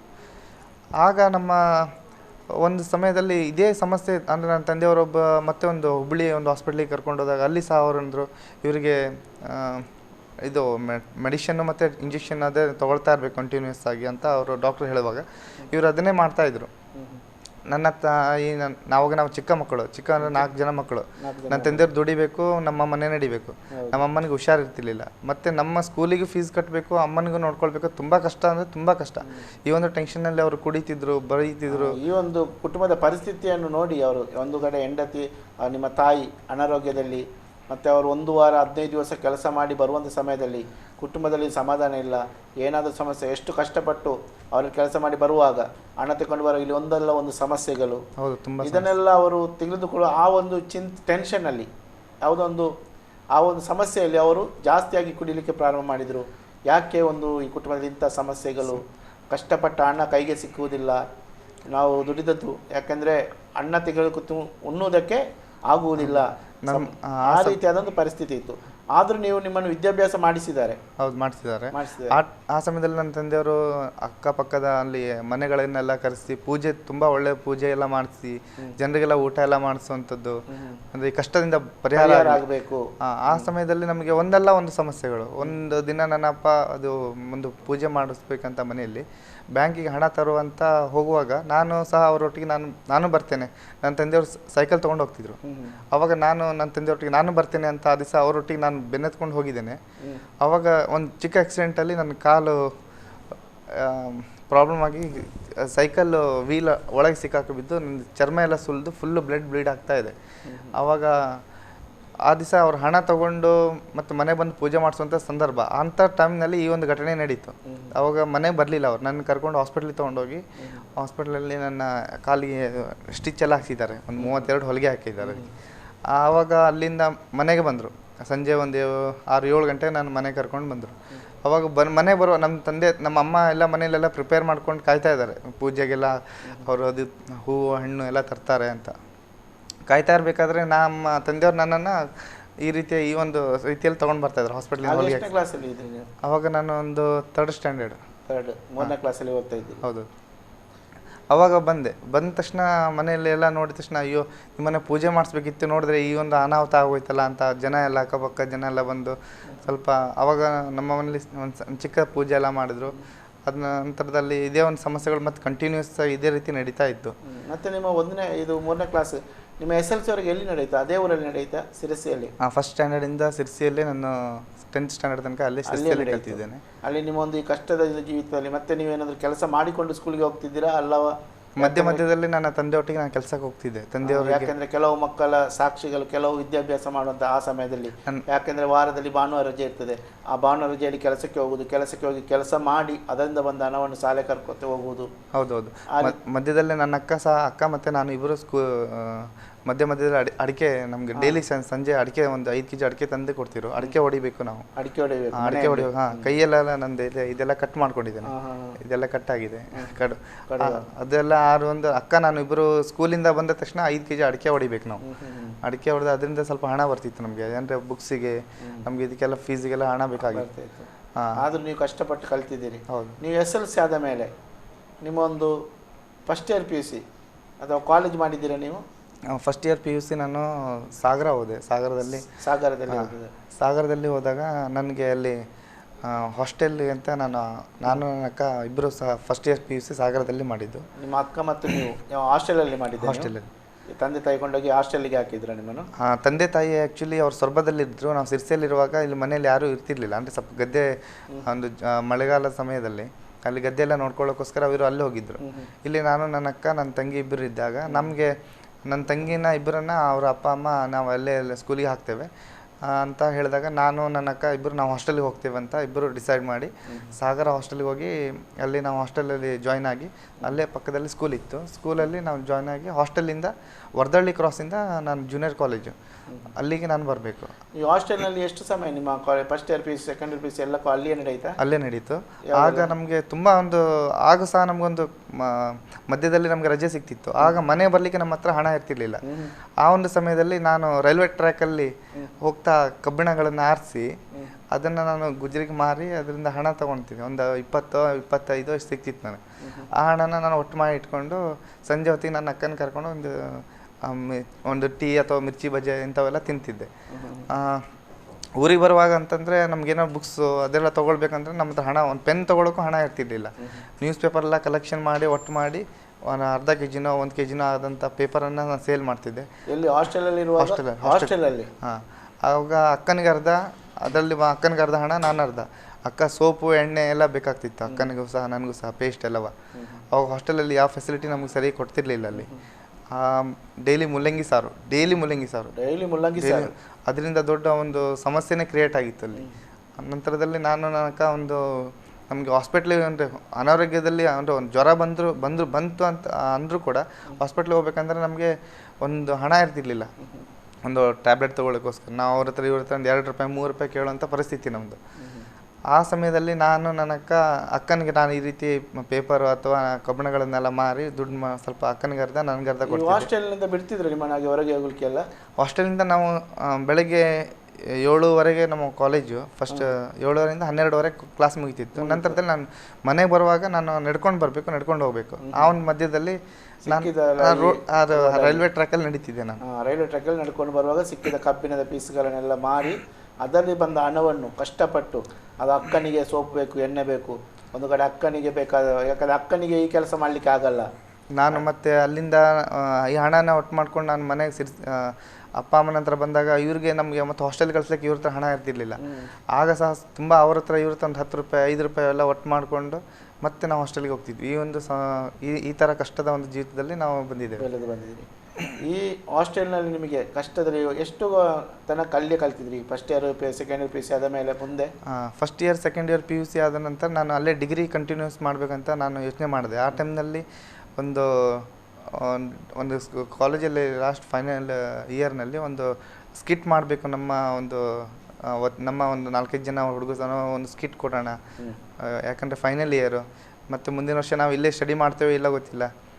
ಹಾಗಾಗಿ ನಾವು ಒಂದು ಸ್ಕಿಟ್ ಮಾಡೋಣ ನಾವು ಒಂದು ಪ್ರೋಗ್ರಾಮ್ನಲ್ಲಿ ಅಂತ ಹೇಳಿಬಿಟ್ಟು ನಾವು ಡ್ರಾಮಾ ಪ್ರಾಕ್ಟೀಸ್ ಮಾಡುವಾಗ ಅಲ್ಲಿ ಡೆಸ್ಕಿಂದ ನಾನು ಕೆಳಗೆ ಬಿದ್ದಾಗ ಅದು ಕಬ್ಬಿಣದ ಒಂದು ಡೆಸ್ಕ್ ಆಗಿತ್ತು. ಅಲ್ಲಿ ಬಿದ್ದಾಗ ನನ್ನ ಕಾಲಿಗೆ ತುಂಬ ಪೆಟ್ಟಾಗಿ ತುಂಬ ಇಷ್ಟು ದಪ್ಪ ಬಾತ್ಕೊಂಡು ಕಾಲು ನಡಿಲಿಕ್ಕೆ ಆಗ್ತಾ ಇರಲಿಲ್ಲ ನನಗೆ. ಡಾಕ್ಟ್ರು ಮಾರನೇ ದಿನ ನಾನು ಹಾಸ್ಟೆಲಲ್ಲಿ ಮಲಗಿದ್ದೇನೆ, ಬೆಳಗ್ಗೆ ಏಳುವಾಗ ನನಗೆ ಏಳಲಿಕ್ಕೆ ಆಗ್ತಾಯಿಲ್ಲ, ಅಷ್ಟು ಪೇನ್ ಕಾಲು. ಡಾಕ್ಟ್ರ್ ಹತ್ರ ನಾನು ನನ್ನ ಫ್ರೆಂಡು ಸೈಕಲ್ ಮೇಲೆ ಕರ್ಕೊಂಡು ಹೋಗಿ ತೋರಿಸಿದಾಗ ಅವರು ಎಕ್ಸ್ರೇ ಮಾಡಿಸ್ಬೇಕು. ಎಕ್ಸ್ರೇ ಮಾಡ್ಸೋಕ್ಕೆ 150 ರೂಪಾಯಿ ಕಟ್ಟಬೇಕು. ಅದು ಹಣ ನನ್ನ ಹತ್ರ ಇಲ್ಲ. ಅಲ್ಲಿ ಒಬ್ಬರು ಬ್ರದರ್ ಇದ್ದಾರೆ, ಅವರು ನನಗೆ 250 ರೂಪಾಯಿನ ಕೊಟ್ಟಿದ್ದರು. ಅದನ್ನು ತೊಗೊಂಡು ಹೋಗಿ ನಾನು ಎಕ್ಸ್ರೇ ಎಲ್ಲ ಮಾಡಿಸ್ಕೊಂಡು ಮತ್ತು ಅದಕ್ಕೊಂದು ಬ್ಯಾಂಡೆಡ್ ಎಲ್ಲ ಕೊಟ್ಟಿದ್ದೆ. ಅದೆಲ್ಲ ತೊಗೊಂಡು ಪರ್ಚೇಸ್ ಮಾಡ್ಕೊಂಡು ನಾನು ಬಂದೆ. ಡಾಕ್ಟ್ರು ಹೇಳ್ತಾ ಇದ್ದಾರೆ, ಇಲ್ಲ ಅದು ಎಲ್ಬಿಗೆ ಪೆಟ್ಟು ಬಿದ್ದಿದೆ ಮತ್ತು ಅದು ನೀರು ತುಂಬ್ಕೊಳ್ತಾ ಇದೆ, ಅದನ್ನು ಕಟ್ ಮಾಡಿ ಅದು ನೀರನ್ನು ತೆಗಿಬೇಕಾಗ್ತದೆ, ಇಲ್ಲಾಂದ್ರೆ ಹಾಗೆ ಬಿಟ್ಟರೆ ಅದು ಎಲ್ಬಿಗೆ ಪ್ರಾಬ್ಲಮ್ ಆಗ್ತದೆ, ಸವಿತದೆ ಎಲ್ಬು ಅಂತ ಹೇಳಿದ್ರು. ಸೊ ನಾನೇನು ಮಾಡಿದೆ, ಆ ಟೈಮ್ನಲ್ಲಿ ನನ್ನ ಮನೆಗೆ ಯಾರಿಗೂ ಫೋನ್ ಮಾಡಿ ಹೇಳಿಲ್ಲ, ಅಕ್ಕನಿಗೂ ಸಹ ಹೇಳಿಲ್ಲ. ನಂದು ಎಕ್ಸಾಮ್ ಟೈಮ್ನಲ್ಲಿ ನಾನು ಸ್ಟಡಿ ಮಾಡ್ಕೊಂಡು ಎಕ್ಸಾಮ್ ಆ ಒಂದು ಸಂದರ್ಭದಲ್ಲಿ ನಡ್ಕೊಂಡು ಹೋಗ್ಬೇಕು. ನನ್ನ ಫ್ರೆಂಡ್ ಒಬ್ಬನು ಒಂದು ಸೈಕಲ್ ತೊಗೊಂಡು ಬೇಗ ಬರ್ತಿದ್ದ, ನನಗೆ ಎಕ್ಸಾಮ್ ಟೈಮ್ ಕರೆಕ್ಟಾಗಿ ಕರ್ಕೊಂಡು ಹೋಗ್ತಿದ್ದ. ಒಂದು ಎಕ್ಸಾಮ್ ಮುಗಿದ ನಂತರ ನಾನು ಕರ್ಕೊಂಡು ಬರ್ತಿದ್ದ. ಹೀಗೆ ಮಾಡಿ ನಾನು ಸೆಕೆಂಡ್ PUC ಎಕ್ಸಾಮ್ ಮುಗಿಸಿದ ನಂತರ ನನ್ನ ಕಾಲು ದಿನ ಅದು ನಾನು ಈ ಕಾಲು ಮಡ್ಸ್ಲಿಕ್ಕೆ ಆಗ್ತಿರ್ಲಿಲ್ಲ. ಟಾಯ್ಲೆಟ್ಗೆ ಹೋಗ್ಬೇಕಂದ್ರೂ ಕೂಡ ಕುತ್ಕೊಳ್ಳೋಕೆ ಭಾಳ ಸಮಸ್ಯೆ. ಅದಕ್ಕೆ 16 ರೂಪಾಯಿದೊಂದು ಪೇನ್ ಕಿಲ್ಲರ್ ಟ್ಯಾಬ್ಲೆಟ್ಸ್ ಬರುತ್ತೆ. ಆ ಟ್ಯಾಬ್ಲೆಟ್ ತೊಗೊಂಡು 15 ನಿಮಿಷ ಮೊದಲು ಆನಂತರ ನಾನು ಇದಕ್ಕೆ ಬಾತ್ರೂಮ್ ಹೋಗಬೇಕಿತ್ತು. ಆ ಒಂದು ಅಷ್ಟು ಕಷ್ಟ ನನಗೆ. ಒಂದು 6 ತಿಂಗಳು ಆ ಟ್ಯಾಬ್ಲೆಟ್ ತೊಗೊಂಡಿದ್ದೆ ನಾನು. ಆಮೇಲೆ ನನಗೆ ಎಕ್ಸಾಮ್ ಎಲ್ಲ ಮುಗಿದ ನಂತರ ಸಿರ್ಸಿಗೆ ನನ್ನ ಅಪ್ಪ ಬಂದು ಕರ್ಕೊಂಡು ಹೋದರು. ಆವಾಗ ನನ್ನಮ್ಮ ನನ್ನ ಅಕ್ಕ ಸೇರಿ ಎಲುಬು ಮತ್ತು ಕೀಲು ತಜ್ಞರ ಹತ್ರ ಕರ್ಕೊಂಡು ಹೋದಾಗ ಅವರು, ನೀವು ನಾಳೆ ಕರ್ಕೊಂಡು ಬನ್ನಿ, ಹೀಗೆ ಬಿಟ್ಟರೆ ನಿಮ್ಮ ಮಗನ ಕಾಲು ತುಂಬ ಪ್ರಾಬ್ಲಮ್ ಆಗ್ತದೆ, ಎಲುಬೆಲ್ಲ ಒಂದು ಸವಿದು ಮತ್ತು ಕಾಲು ಕಟ್ ಮಾಡೋಂಥ ಪರಿಸ್ಥಿತಿ ಬರ್ತದೆ, ಇದು ಕಾಲು ತುಂಬ 6 ತಿಂಗಳ ಅಲ್ಲಿ ತನಕ ಸಮಯ ಆಗೋಗಿದೆ, ನೀವು ಅಷ್ಟು ನೆಗ್ಲೆಕ್ಟ್ ಮಾಡಿದ್ರಿಂದ ಮತ್ತೆ ಕಾಲು ಕಳ್ಕೊಳ್ಳೋವಂಥ ಸಂದರ್ಭ ಬರ್ತದೆ ಅಂತ ಹೇಳುವಾಗ ನಾನು ನನ್ನ ಅಮ್ಮ ನನ್ನ ಅಕ್ಕ ಸೇರಿ ಹಾಸ್ಪಿಟ್ಲಿಗೆ ಹೋದಾಗ ಅಲ್ಲಿ ಡಾಕ್ಟ್ರು, ನಾನು ಅಮ್ಮನ ಕೇಳಿದೆ, ಅಮ್ಮ ನೀನು ಹೊರಗಡೆ ಕೂತ್ಕೊಂಡಿರು. ನನ್ನಮ್ಮ ಆವಾಗ 4,000 ರೂಪಾಯಿ ಒಟ್ಟು ಮಾಡ್ಕೊಂಡು ಬಂದಿದ್ದಾರೆ, ಆಪರೇಷನ್ ಮಾಡಿಸೇ ಬಿಡೋಣ, ಆಮೇಲೆ ಉಳಿದಿದ್ದ ದುಡ್ಡು ಅವ್ರಿಗೆ ಕೊಡೋಣ ಅಂಥೇಳಿ. ಆವಾಗ ನನ್ನ ಅಮ್ಮನಿಗೆ ಹೇಳಿದೆ, ಅಕ್ಕನ ಕೇಳಿದೆ, ನೀನು ಇಲ್ಲೇ ಇರು, ನಾನು ಡಾಕ್ಟರ್ ಹತ್ರ ನಾನು ಮಾತಾಡ್ತೇನೆ ಅಂತ. ನನಗೆ ಯಾಕಂದರೆ ನನಗೆ ಆಪ್ರೇಷನ್ ಮಾಡಿಸ್ಬಿಟ್ರೆ ನನ್ನ ಕಾಲು ಮತ್ತು ಸರಿ ಇರುತ್ತೆ ಅಂತ ನನ್ನ ಒಳಗೆ ಕಾನ್ಫಿಡೆನ್ಸೇ ಇಲ್ಲ. ಯಾಕಂದರೆ ನಾನು ಸ್ಪೋರ್ಟ್ಸಲ್ಲಿ ಅಲ್ಲಿ ಭಾಗವಹಿಸ್ತಾ ಇರ್ತಿದ್ದೆ, ನಾನು ರನ್ನಿಂಗ್ನಲ್ಲೆಲ್ಲವ. ನಾನು ಡಾಕ್ಟ್ರ್ ಹತ್ರ ಒಳಗಡೆ ಹೋಗಿ ಮೊದಲು ಒಂದು ಕಾಲಿಗೆ ನಿಮಗೆ ಪಂಚರ್, ಅದೇ ಕಾಲಿಗೆ ಪುನಃ ಅದೇ ಕಾಲಿಗೆ ಆನಂತರ ಡಾಕ್ಟ್ರಿಗೆ ಹೋಗಿ ನಾನು ಕೇಳುವಾಗ ಡಾಕ್ಟ್ರು ಎಲ್ಲರೂ ಅವರು ಯಾರು ಬಂದಿದ್ದಾರೆ ನೀನು ಒಟ್ಟಿಗೆ ಅಂತ ಕೇಳುವಾಗ ನಾನು ಅಮ್ಮ ಅಕ್ಕ ಬಂದಿದ್ದಾರೆ ಅಂತ ಹೇಳಿಲ್ಲ, ನಾನು ಒಬ್ಬನೇ ಬಂದಿದ್ದೇನೆ, ಅವರು ಸ್ವಲ್ಪ ಹೊತ್ತು ಬಿಟ್ಟು ಬರ್ತಾರೆ ಅಂತ ನಾನು ಸುಳ್ಳು ಹೇಳಿದೆ ಅಲ್ಲಿ. ಆವಾಗ ನಿನ್ನ ಅಮ್ಮ ಅಥವಾ ಅಕ್ಕ ಯಾರಿಗಾದ್ರೂ ಒಬ್ರು ಕರ್ಕೊಂಡು ಬರಬೇಕು, ಹಾಗಿದ್ದರೆ ನಾವು ಇಲ್ಲಿ ಇದು ಮಾಡ್ತೇವೆ, ಅವ್ರದ್ದೆಲ್ಲ ಸೈನ್ ಬೇಕು ನಮಗೆ. ನಾನು ಹೊರಗಡೆ ಬಂದೆ, ಆಯಿತು ಡಾಕ್ಟ್ರೇ ಅಂತೇಳಿ ಹೊರಗಡೆ ಬರುವಾಗ ನನ್ನಮ್ಮ ಅಕ್ಕನಿಗೆ ಹೇಳಿದೆ, ಡಾಕ್ಟ್ರ್ ನಾಳೆ ಬರ್ಲಿಕ್ಕೆ ಹೇಳಿದ್ದಾರೆ, ಹೋಗೋಣ ಅಂಥೇಳಿ. ನನ್ನಮ್ಮ ಅಕ್ಕ ನಾನು ಮಾತಾಡ್ತೇನೆ, ಅದು ಹೇಗೆ ಹೇಳ್ತಾರೆ ಡಾಕ್ಟ್ರು ನಾಳೆ ಬಾ ಅಂತೇಳಿ, ನೀನು ತಮಾಷೆ ಮಾಡಬೇಡ, ಕಾಲು ನಾಳೆ ಸಮಸ್ಯೆ ಆದಮೇಲೆ ನಮ್ಗೆ ಪ್ರಾಬ್ಲಮ್, ನಿನಗಲ್ಲ. ನಾನು ಹೇಳ್ತೇನೆ, ಡಾಕ್ಟ್ರ್ ನಾಳೆ ಬಾ ಅಂತ ಹೇಳಿದಾರೆ, ನೀನು ಮತ್ತೆ ಒಳಗೆ ಹೋಗಿ ಮಾತಾಡ್ಬೇಡ ಡಾಕ್ಟ್ರ್ ಹತ್ರ, ಸೀದಾ ಬಾ ನನ್ನೊಟ್ಟಿಗೆ ಬಾ ಅಂತ. ನಾನು ಸೀದಾ ಮತ್ತೆ ಆಟೋದಲ್ಲಿ ಕೂತ್ಕೊಂಡು ಇಬ್ಬರು ಹೋದರು. ಮನೆಗೆ ಹೋದಾಗ ಹೇಳಿದೆ, ಇಲ್ಲ ಡಾಕ್ಟ್ರು ಅಮ್ಮ ಅಥವಾ ಅಕ್ಕ ಯಾರಿಗಾರು ಕರ್ಕೊಬಂದರೆ ಮಾಡ್ತೇನೆ ಆಪ್ರೇಷನ್ ಅಂತ ಹೇಳಿದರು. ಸೊ ನಾನೀಗ ಸುಳ್ಳು ಹೇಳಿ ನಾನು ನಿಮ್ಗೆ ಕರ್ಕೊಂಬಂದೇನೆ, ನನಗೆ ಹಾಸ್ಪಿಟ್ಲಲ್ಲಿ ಆಪ್ರೇಷನ್ ಮಾಡಿಸ್ಕೊಳ್ಳೋಕೆ ನಂಗೆ ಇಷ್ಟ ಇಲ್ಲ, ನನಗೆ ಟ್ಯಾಬ್ಲೆಟ್ ಬೇಕಾದ್ರೆ ಸ್ವಲ್ಪ ತಿಂತೇನೆ, ನನಗೆ ಆಪ್ರೇಷನ್ ಎಲ್ಲ ಬೇಡ ನನಗೆ ಅಂತ ಹೇಳಿದಾಗ ನನ್ನ ಅಕ್ಕ ಅಮ್ಮ ಅಳ್ತಾ ಇದ್ದಾರೆ, ಇವನು ಯಾಕೆ ಹೀಗೆ ಮಾಡ್ತಾನೆ ಹಾಗೆ ಹೇಗೆ ಅಂತ. ಈ ರೀತಿಯಾಗಿ ನನ್ನ ಕಾಲು ಸಮಸ್ಯೆ ಆಗಿ ನಾನು ಸಿರ್ಸಿಗೆ ಬಂದಾಗ ಡಾಕ್ಟ್ರು ಈ ರೀತಿಯೆಲ್ಲ ಹೇಳಿದಾಗ ನಂತರದಲ್ಲಿ ನಾನು BComಗೆ ಅಡ್ಮಿಷನ್ ಆಯಿತು. BCom ಅಡ್ಮಿಷನ್ ಆದಾಗ ಅಲ್ಲಿ ಸಹ ನನಗೆ TB ಕಾಯಿಲೆ ಅಟ್ಯಾಕ್ ಆಯ್ತು ನನಗೆ. TB ಅಟ್ಯಾಕ್ ಆಗಿದ್ದ ನಂತರ ನನ್ನ ಅಮ್ಮ ಮತ್ತು ನನ್ನ ಚಿಕ್ಕ ತಂಗಿ ಅವ್ರಿಗೆಲ್ಲ ವಿಷಯನ ಹೇಳಲೇ ಇಲ್ಲ ವಿಷಯಗಳು. ಅವರು ಡಾಕ್ಟ್ರು ನನ್ನ ಕರೆದಾಗ, ನಾನು BCom ಮಾಡಿ ಸಿರ್ಸಿಯಲ್ಲೇ ಮಾಡಿದ್ದೆ. ಫಸ್ಟ್ ಇಯರ್ BCom ಅಡ್ಮಿಷನ್ ಮಾಡುವಾಗ 8,000 ಅಡ್ಮಿಷನ್ ಫೀಸ್ ಕಟ್ಟಬೇಕಾಗಿತ್ತು. ಆವಾಗ 4,000 ಹಣ ಕಟ್ಟು 2,000 ಸ್ವಲ್ಪ ಟೈಮಿಂಗ್ ತೊಗೊಂಡು ಆ ನಂತರ ಕಟ್ಟಿದ್ದು. ಅಂದರೆ ಒಂದೇ ಸರಿ ಕಟ್ಟಲಿಕ್ಕೆ ಆಗ್ತಿರ್ಲಿಲ್ಲ, ಅಂಥ ಒಂದು ಕಷ್ಟದ ಸಂದರ್ಭ. ಆ ಟೈಮ್ನಲ್ಲಿ ನನಗೂ TB ಕಾಯಿಲೆ ಅಟ್ಯಾಕ್ ಆದಾಗ ನಾನು ಸೀದಾ ಹಾಸ್ಪಿಟ್ಲಿಗೆ ಹೋದೆ. ನನಗೆ ಡೈಲಿ ನನಗೆ ಊಟ ಸೇರ್ತಾ ಇಲ್ಲ, ನನಗೆ ಯಾಕೋ ಒಂಥರ ನನಗೆ ಜ್ವರ ಬರುವಂಥದ್ದು, ಬಾಯಿ ಒಣಗ್ತಾ ಇರೋವಂಥದ್ದು, ಈ ಥರ ಒಂದು ದಿನ ನನಗೆ ಆ ಥರ ಅನುಭವ ಆಗ್ತಾಯಿತ್ತು. ಹಾಗೆ ನಾನು ಡಾಕ್ಟ್ರಿಗೆ ಹೋಗಿ ನಾನು ತೋರಿಸ್ಕೊಳ್ಳುವಾಗ ಡಾಕ್ಟ್ರು ಹೇಳಿದ್ರು, ನಿನಗೆ TB ಕಾಯಿಲೆ ಬಂದಿದೆ, ನೀನು ಟ್ಯಾಬ್ಲೆಟ್ ಅಂತ ಡೈಲಿ ತೊಗೊಳ್ಬೇಕು, 3 ವರ್ಷ ತೊಗೊಳ್ಳೇಬೇಕು ಅದು ಟ್ಯಾಬ್ಲೆಟು, ಒಂದು ದಿವಸ ಬಿಟ್ಟರು ಸಹ ಅದು ಮತ್ತೆ ಹೇಳಲಿಕ್ಕಾಗಲ್ಲ, ಡೈಲಿ ತೊಗೋ, ಒಂದು ದಿವಸನೂ ಬಿಡಬೇಡ ಅಂತ ಡಾಕ್ಟ್ರಿಗೆ ನಾನು ಹೇಳಿದೆ, ಟ್ಯಾಬ್ಲೆಟ್ ನನಗೆ ಕೊಟ್ಟರೆ ನಾನು ಮನೇಲಿ ತಿಂತೇನೆ ಅಂತ. ಇವರು ಡಾಕ್ಟ್ರ್ ಇಲ್ಲ ನಾನು ನಿನಗೆ ಮನೇಲಿ ಕೊಯ್ಲಿಕ್ಕೆ ಕೊಡಲ್ಲ, ನೀನು ಡೈಲಿ ಹಾಸ್ಪಿಟ್ಲಿಗೆ ಕಾಲೇಜ್ ಹೋಗು, ಕಾಲೇಜಿಂದ ಹಾಸ್ಪಿಟ್ಲಿಗೆ ಬಾ, ಹಾಸ್ಪಿಟ್ಲಲ್ಲಿ ಟ್ಯಾಬ್ಲೆಟ್ ತಿನ್ನಬೇಕು, ಮನೆಗೆ ಹೋಗಬೇಕು. ನನಗೆ ಮನೆಯಿಂದ 3 ಕಿಲೋಮೀಟ್ರ್ ಕಾಲೇಜಿಗೆ ನಡ್ಕೊಂಡು ಹೋಗಬೇಕು, ಅಲ್ಲಿಂದ ಮತ್ತೆ ಹಾಸ್ಪಿಟ್ಲಿಗೆ ಬರ್ಬೇಕಂದ್ರೆ 4 ಕಿಲೋಮೀಟ್ರ್, ಅಲ್ಲಿಂದ ಮತ್ತೆ ನಡಿಬೇಕು. ಅಲ್ಲಿಂದ ಮನೆಗೆ ಹೋಗ್ಬೇಕಂದ್ರೆ ನನಗೆ ಆಟೋ ಹೋಗ್ಬೇಕಂದ್ರೆ ಬಸ್ಸಿಗೆ ಹೋಗ್ಬೇಕಾದ್ರೆ ದುಡ್ಡು ಇರ್ತಿರ್ಲಿಲ್ಲ. ನಡ್ಕೊಂಡು ಹೋಗ್ಬೇಕು, ನಡ್ಕೊಂಡು ಬರ್ಬೇಕು. ನನಗೆ ಆಗಲ್ಲ ಡಾಕ್ಟ್ರ್, ನನಗೆ ಆಗೋದಿಲ್ಲ, ನೀವು ಕೊಟ್ಟರೆ ನಾನು ತಿಂತೇನಿಲ್ಲ, ನಾನು ಹೇಗೆ ಇರ್ತೇನೆ ಅಂತ. ಅವರಿಲ್ಲ, ನೀನು ಸ್ವಲ್ಪ ಒಂದು 6 ತಿಂಗಳ ಮಟ್ಟಿಗೆ ಬಾ ನೀನು ಅಂತ ಡಾಕ್ಟ್ರ್ ಹೇಳಿದ್ರು. ನಾನು ಕೆಲವೊಂದು ಟೈಮ್ನಲ್ಲಿ ಒಂದು 3 ತಿಂಗಳ ತನಕ ಹೋದೆ. ನಂತರದಲ್ಲಿ ನಾನು ಟ್ಯಾಬ್ಲೆಟೇ ತಿನ್ನಲಿಲ್ಲ. ಟ್ಯಾಬ್ಲೆಟೇ ತಿನ್ನೋದು ಅಂದರೆ ಡಾಕ್ಟ್ರು ಬಂದು ನನಗೆ ಮನೆ ಹತ್ರ ಬಂದು 2-3 ಸರಿ ಬೈದು ಹೋಗಿದ್ದಾರೆ. ಪೊಲೀಸರು ಕರ್ಕೊಬರ್ತೇನೆ, ನಿನಗೆ ಪೊಲೀಸರಿಗೆ ಹೇಳಿ ನಿಂಗೆ ಹಿಡ್ಕೋಗ್ತೇನೆ, ಹಾಗೆ ಈಗ ತುಂಬ ಹೆದರಿಸಿ ಎಲ್ಲ ಮಾಡಿದ್ದಾರೆ. ಆ ಟೈಮ್ನಲ್ಲಿ ಸಹ ನಾನು ಟ್ಯಾಬ್ಲೆಟನ್ನು ನಿಲ್ಲಿಸ್ಬಿಟ್ಟೆ. ಆ ನಂತರದಲ್ಲಿ ನಾನು BCom ಅದು ಮತ್ತೆ ನನಗೆ ಅದಾಯಿತು. ಮುಂದೆ BCom ಮುಂದೆ ಬಿಟ್ರಿ, ಮತ್ತೆ ನೀವು BCom ಮುಂದೆ BCom-ಅನ್ನು ಮುಂದುವರಿಸಿದೆ. BCom-ಅಲ್ಲಿ ಒಂದು ಎಜುಕೇಷನ್ ಕಂಪ್ಲೀಟ್ ಆಯಿತು. ಮತ್ತೆ ಮುಂದೆ ಏನು ಮಾಡಿದ್ರಿ? ಎಜುಕೇಷನ್ ಆದ ಮೇಲೆ BCom ಎಜುಕೇಷನ್ ಕಂಪ್ಲೀಟ್ ಆದ ನಂತರ ನನಗೆ ಕೆಲಸ ಅಂತ ಹುಡುಕ್ತಾ ಇದ್ದೆ. ಕೆಲಸ ಅಂತ ಹುಡುಕ್ತಾ ಇರಬೇಕಾದ್ರೆ ನಮ್ಮ PWD-ಯಲ್ಲಿ ಇಂಜಿನಿಯರ್ ಇದ್ದಾರೆ, ಅವರು ನನಗೆ ಕ್ವಾಲಿಟಿ ಕಂಟ್ರೋಲ್ ಅಸಿಸ್ಟೆಂಟಾಗಿ ನನ್ನನ್ನು ಕರ್ಕೊಂಡ್ರು. ಅವರು ಅದು ಕುಮಟಾ, ಸಿದ್ದಾಪುರ ಈ ಕಡೆ ಅವ್ರದ್ದೆಲ್ಲ ವರ್ಕ್ ಎಲ್ಲೆಲ್ಲಿ ಇರುತ್ತೆ, ಗೌರ್ಮೆಂಟ್ ವರ್ಕ್ ನಡೀತಾ ಇರುತ್ತಲ್ಲ, road work, bridge work, road work ಇಂಥ ನಡೆಯುವಂಥ ಪ್ಲೇಸಲ್ಲೆಲ್ಲ ನನಗೆ ಕ್ವಾಲಿಟಿ ಚೆಕ್ ಮಾಡಲಿಕ್ಕೆ ಮಷಿನ್ಸ್ ಎಲ್ಲ ಕೊಟ್ಟು ನನಗೆ ಸ್ವಲ್ಪ ಟ್ರೈನಿಂಗ್ ಎಲ್ಲ ಕೊಟ್ಟಿದ್ದರು. ಪ್ಲ್ಯಾಂಟಿಗೆಲ್ಲ ಹೋಗಿ ನಾನು ವಿಟಮಿನ್ನು ಮತ್ತು ಟೆಂಪ್ರೇಚರ್ ಎಲ್ಲ ಚೆಕ್ ಮಾಡಿ, ಎಷ್ಟು ವೆಹಿಕಲ್ ಬಂತು, ಎಷ್ಟು ವಿಡ್ತ್ ಬರಬೇಕು, ಅದೆಲ್ಲ A to Z ನನಗೆಲ್ಲ ಮಾಹಿತಿ ಎಲ್ಲ ಪ್ಲ್ಯಾನ್ ಎಲ್ಲ ಕೊಟ್ಟಿದ್ದರು ಮತ್ತು ಟ್ರೈನಿಂಗ್ ಕೊಟ್ಟಿದ್ದರು. ಆ ಒಂದು ಬೇಸ್ ಮೇಲೆ ನಾನು ಬ್ರಿಡ್ಜು ಮಾಡುವಾಗ ಅದಕ್ಕೆಲ್ಲ ಎಷ್ಟು ಪ್ರಮಾಣ ಸಿಮೆಂಟು ಇವೆಲ್ಲ ಏನೇನು ಹಾಕಬೇಕು ಅದನ್ನೆಲ್ಲ ನಂಗೆ ತಿಳಿಸಿದ್ರಲ್ಲ. ನಾನು ಅಲ್ಲಿ ನಿಂತ್ಕೊಂಡು ಅಷ್ಟೇ ಹಾಕುವ ಆ ರೀತಿಯಲ್ಲಿ ಕ್ವಾಲಿಟಿ ಮೇಂಟೈನ್ ಮಾಡೋ ಸಿಸ್ಟಮ್ನಲ್ಲಿ ನಾನು ವರ್ಕ್ ಮಾಡ್ತಾ ಇದ್ದೆ. ನಂತರದಲ್ಲಿ ನಾನು 2 ಇಯರ್ಸ್ ನಾನು ಅವ್ರ ಅಂಡರ್ ವರ್ಕ್ ಮಾಡಿದ ನಂತರ ನಾನು ಒಂದು ಕಂಪ್ಯಾಷನ್ ಅಂಥೇಳಿ ಒಂದು ಪ್ರಾಜೆಕ್ಟ್ ಇದೆ, ಅದರ ಅಂಡರಲ್ಲಿ ನನಗೆ ಚೆನ್ನೈನಲ್ಲೇ ಇಂಟರ್ವ್ಯೂ ಇತ್ತು. ನಂತರ ಆ ವರ್ಕನ್ನು ನಾನು ಬಿಟ್ಟು ನಾನು ಅಲ್ಲಿ ಹೋಗಿ ಚೆನ್ನೈದ ಇಂಟರ್ವ್ಯೂ ಎಲ್ಲ ಕೊಟ್ಟಿದ್ದೆ. ನೀವು ಇದೆಲ್ಲ ಮಾಡ್ತಿರುವಾಗ ಈ ಮತ್ತೆ ಚೆನ್ನೈಗೆ ಹೋದ್ರಿ, ನೀವು ಯೇಸು ಸ್ವಾಮಿಯನ್ನು ಸ್ವಂತ ರಕ್ಷಣೆ ಅಂಗೀಕರಿಸಿ ಇದು ಹೇಗೆ ರಕ್ಷಣೆ ಹೊಂದಿದ್ದು ಯಾಕೆ? ನಾನು ಯೇಸು ಸ್ವಾಮಿನ ರಕ್ಷಕನಾಗಿ ಅಂಗೀಕರಿಸ್ಕೊಳ್ಳೋ ಕಾರಣ ಏನಂತಂದರೆ, ನಾನು ಚಿಕ್ಕವನಿರುವಾಗ ಇಷ್ಟೆಲ್ಲ ಸಮಸ್ಯೆಗಳು ನಿಮ್ಗೆ ಹೇಳಿದ ಹಾಗೆ ಈ ಒಂದು ಸಮಸ್ಯೆಗಳು ಸಣ್ಣ ಪ್ರಾಯದಿಂದಲೇ ಅನೇಕ ಸಮಸ್ಯೆಗಳು, ಅನೇಕ ಕಷ್ಟಗಳು, ಯಾಕಂದರೆ ಒಂದಲ್ಲ ಒಂದು ರೋಗಗಳು ಅನೇಕ ರೀತಿಯಲ್ಲಿ ನಿಮಗೆ ಈ ರೀತಿಯ ಒಂದು ಸಮಸ್ಯೆಗಳನ್ನು ಹಾದು ಬರ್ತಾ ಇದ್ದೆ. ಆ ನಂತರದಲ್ಲಿ ನಾನು ಮೊದಲು ಹೇಳಿದಾಗ ನನ್ನ ತಾಯಿಗೆ ತುಂಬ ಹುಷಾರಿರ್ತಿರ್ಲಿಲ್ಲ. ಅವ್ರಿಗೆ ನಮ್ಮ ಸ್ವಂತ ಮಕ್ಕಳು ಯಾರು ಅಂತ ಅವ್ರು ನಾವು ಇದ್ರಿಗೂ ಅಮ್ಮ ಅಂತ ಮಾತಾಡ್ಸಿದ್ರೆ ಅವ್ರನ್ನ ಮಾತಾಡ್ತಿರ್ಲಿಲ್ಲ. ಆ ಒಂದು ಅಂದರೆ ಮಾನಸಿಕವಾಗಿ ಅಂಥ ಒಂದು ಪರಿಸ್ಥಿತಿ ಹೋಗಿದ್ರು. ಆಗ ಒಬ್ಬ ಸೇವಕರು ಅನಿಲ್ ಕುಮಾರ್ ಪಾಸ್ಟರ್ ಅಂತ, ಅವರು ಚಿಕ್ಕಜಾಜೂರಿನವರು. ಯಾವ ಸಮಯದಲ್ಲಿ ನೀವು ಕಾಲೇಜ್ ಮಾಡುವಾಗ? ನಾನು 2nd ಸ್ಟ್ಯಾಂಡರ್ಡ್ ಓದುವಾಗ, ಆ ಸಮಯದಲ್ಲಿ. ನೀವು 2nd ಸ್ಟ್ಯಾಂಡರ್ಡ್ ಸಮಯ ಓದುವಾಗಲೇ ನಿಮ್ಮ ತಾಯಿ ಅಂತೆಲ್ಲ ಸಮಸ್ಯೆಲಿರುವಾಗ ಓದುವಾಗ ನಿಮ್ಮ ಮನೆಗೆ ಸೇವಕರು ಬರ್ತಾ ಇದ್ರ? ಸೇವಕರು ಬರಲಿಲ್ಲ. ಒಂದು ದಿನ ಬಂದರು. ಒಂದು ದಿನ ಒಬ್ಬರ ಮೂಲಕ ಸೇವಕರು ನಮ್ಮ ಮನೆಗೆ ಬಂದು, ಬರುವಾಗ ನಮ್ಮ ಮನೆಯಲ್ಲಿ ಒಂಥರ ಗಲಿಬಿಲಿ ಸ್ಟಾರ್ಟ್ ಆಗಿದೆ. ಅವರು ಬಂದು ನಮ್ಮ ಮನೆಯಲ್ಲಿ ಜಸ್ಟ್ ನಮ್ಮ ಹತ್ರ ನಿಮ್ಮ ಎಲ್ಲ ಹೆಸರನ್ನು ಕೇಳಿ ಸುಮ್ಮನೆ ಕೂತ್ಕೊಂಡು ಗಿಟಾರ್ ತೊಗೊಂಡು ಜಸ್ಟ್ ವರ್ಷಿಪ್ ಮಾಡ್ತಾ, ಯಾರ ಹತ್ರ ಮಾತಾಡಲಿಲ್ಲ ಅವರು. ಜಸ್ಟ್ ವರ್ಷಿಪ್ ಮಾಡುವಾಗ ನಮ್ಮ ಅಮ್ಮನ ಮೇಲೆ ಒಂದು ಸ್ಪಿರಿಟ್ ಅಂತಂದರೆ ಅದು ಹೇಳ್ತಾ ಇದೆ.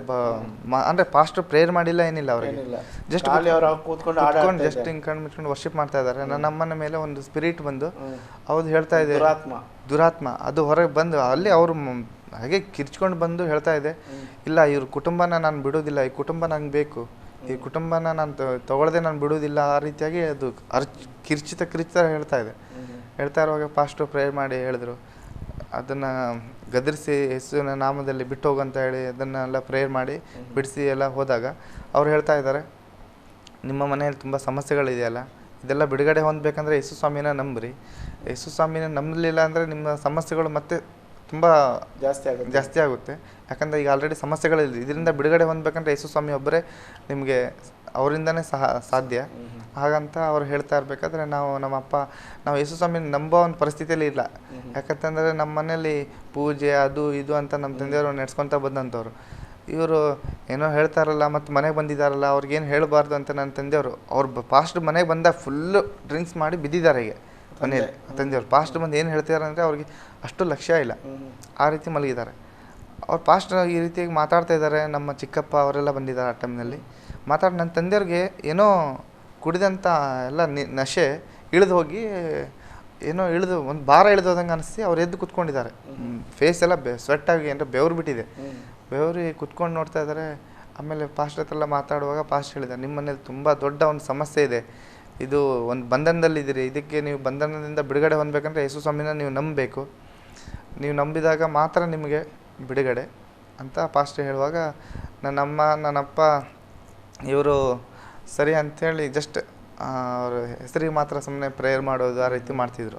ಆ ಸಮಯದಲ್ಲಿ ನಾನು ನನ್ನ ಅಕ್ಕ ನನ್ನ ತಂಗಿಯವರು ಅವ್ರನ್ನ ಅಪ್ಪ ಅಮ್ಮ ಮಾತು ಕೇಳಬೇಕಲ್ಲ. ಅಪ್ಪನಿಗೆ ತುಂಬ ಕೋಪ, ಅವರು ಹೊಡೆಯೋದೆಲ್ಲ ನಮಗೆ ಅಂದರೆ ಆ ರೀತಿ ಒಂದು ನಮಗೆ ನೋಡ್ಕೊಳ್ತಿದ್ರು.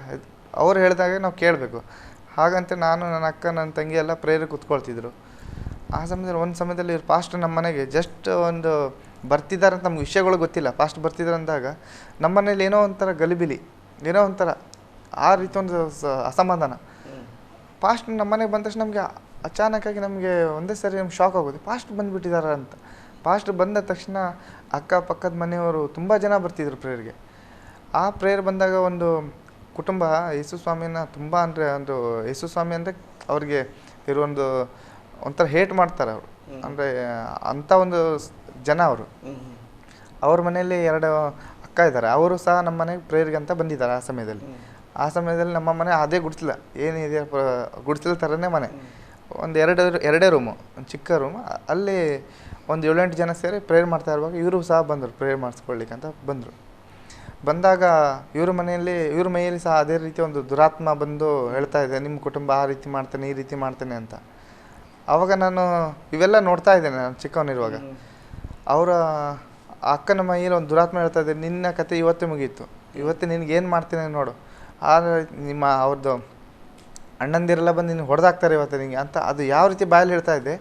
ಅವ್ರ ಅಣ್ಣಂದಿರಿಗೆ ಯಾರೋ ಹೇಳಿದ್ದಾರೆ, ಅಲ್ಲಿ ಯಾರೋ ಮಾಟ ಮಾಡೋ ಅಂತ ಬಂದುಬಿಟ್ಟಿದ್ದಾರೆ, ನಿನ್ನ ಅಕ್ಕ ತಂಗಿರಿಗೆ ಇಬ್ಬರಿಗೂ ಮಂತ್ರ ಮಾಡಿಬಿಟ್ಟಿದ್ದಾನೆ, ಅವರು ಕೂಗಾಡ್ತಿದ್ದಾರೆ ಅವ್ರ ಮನೆಯಲ್ಲಿ.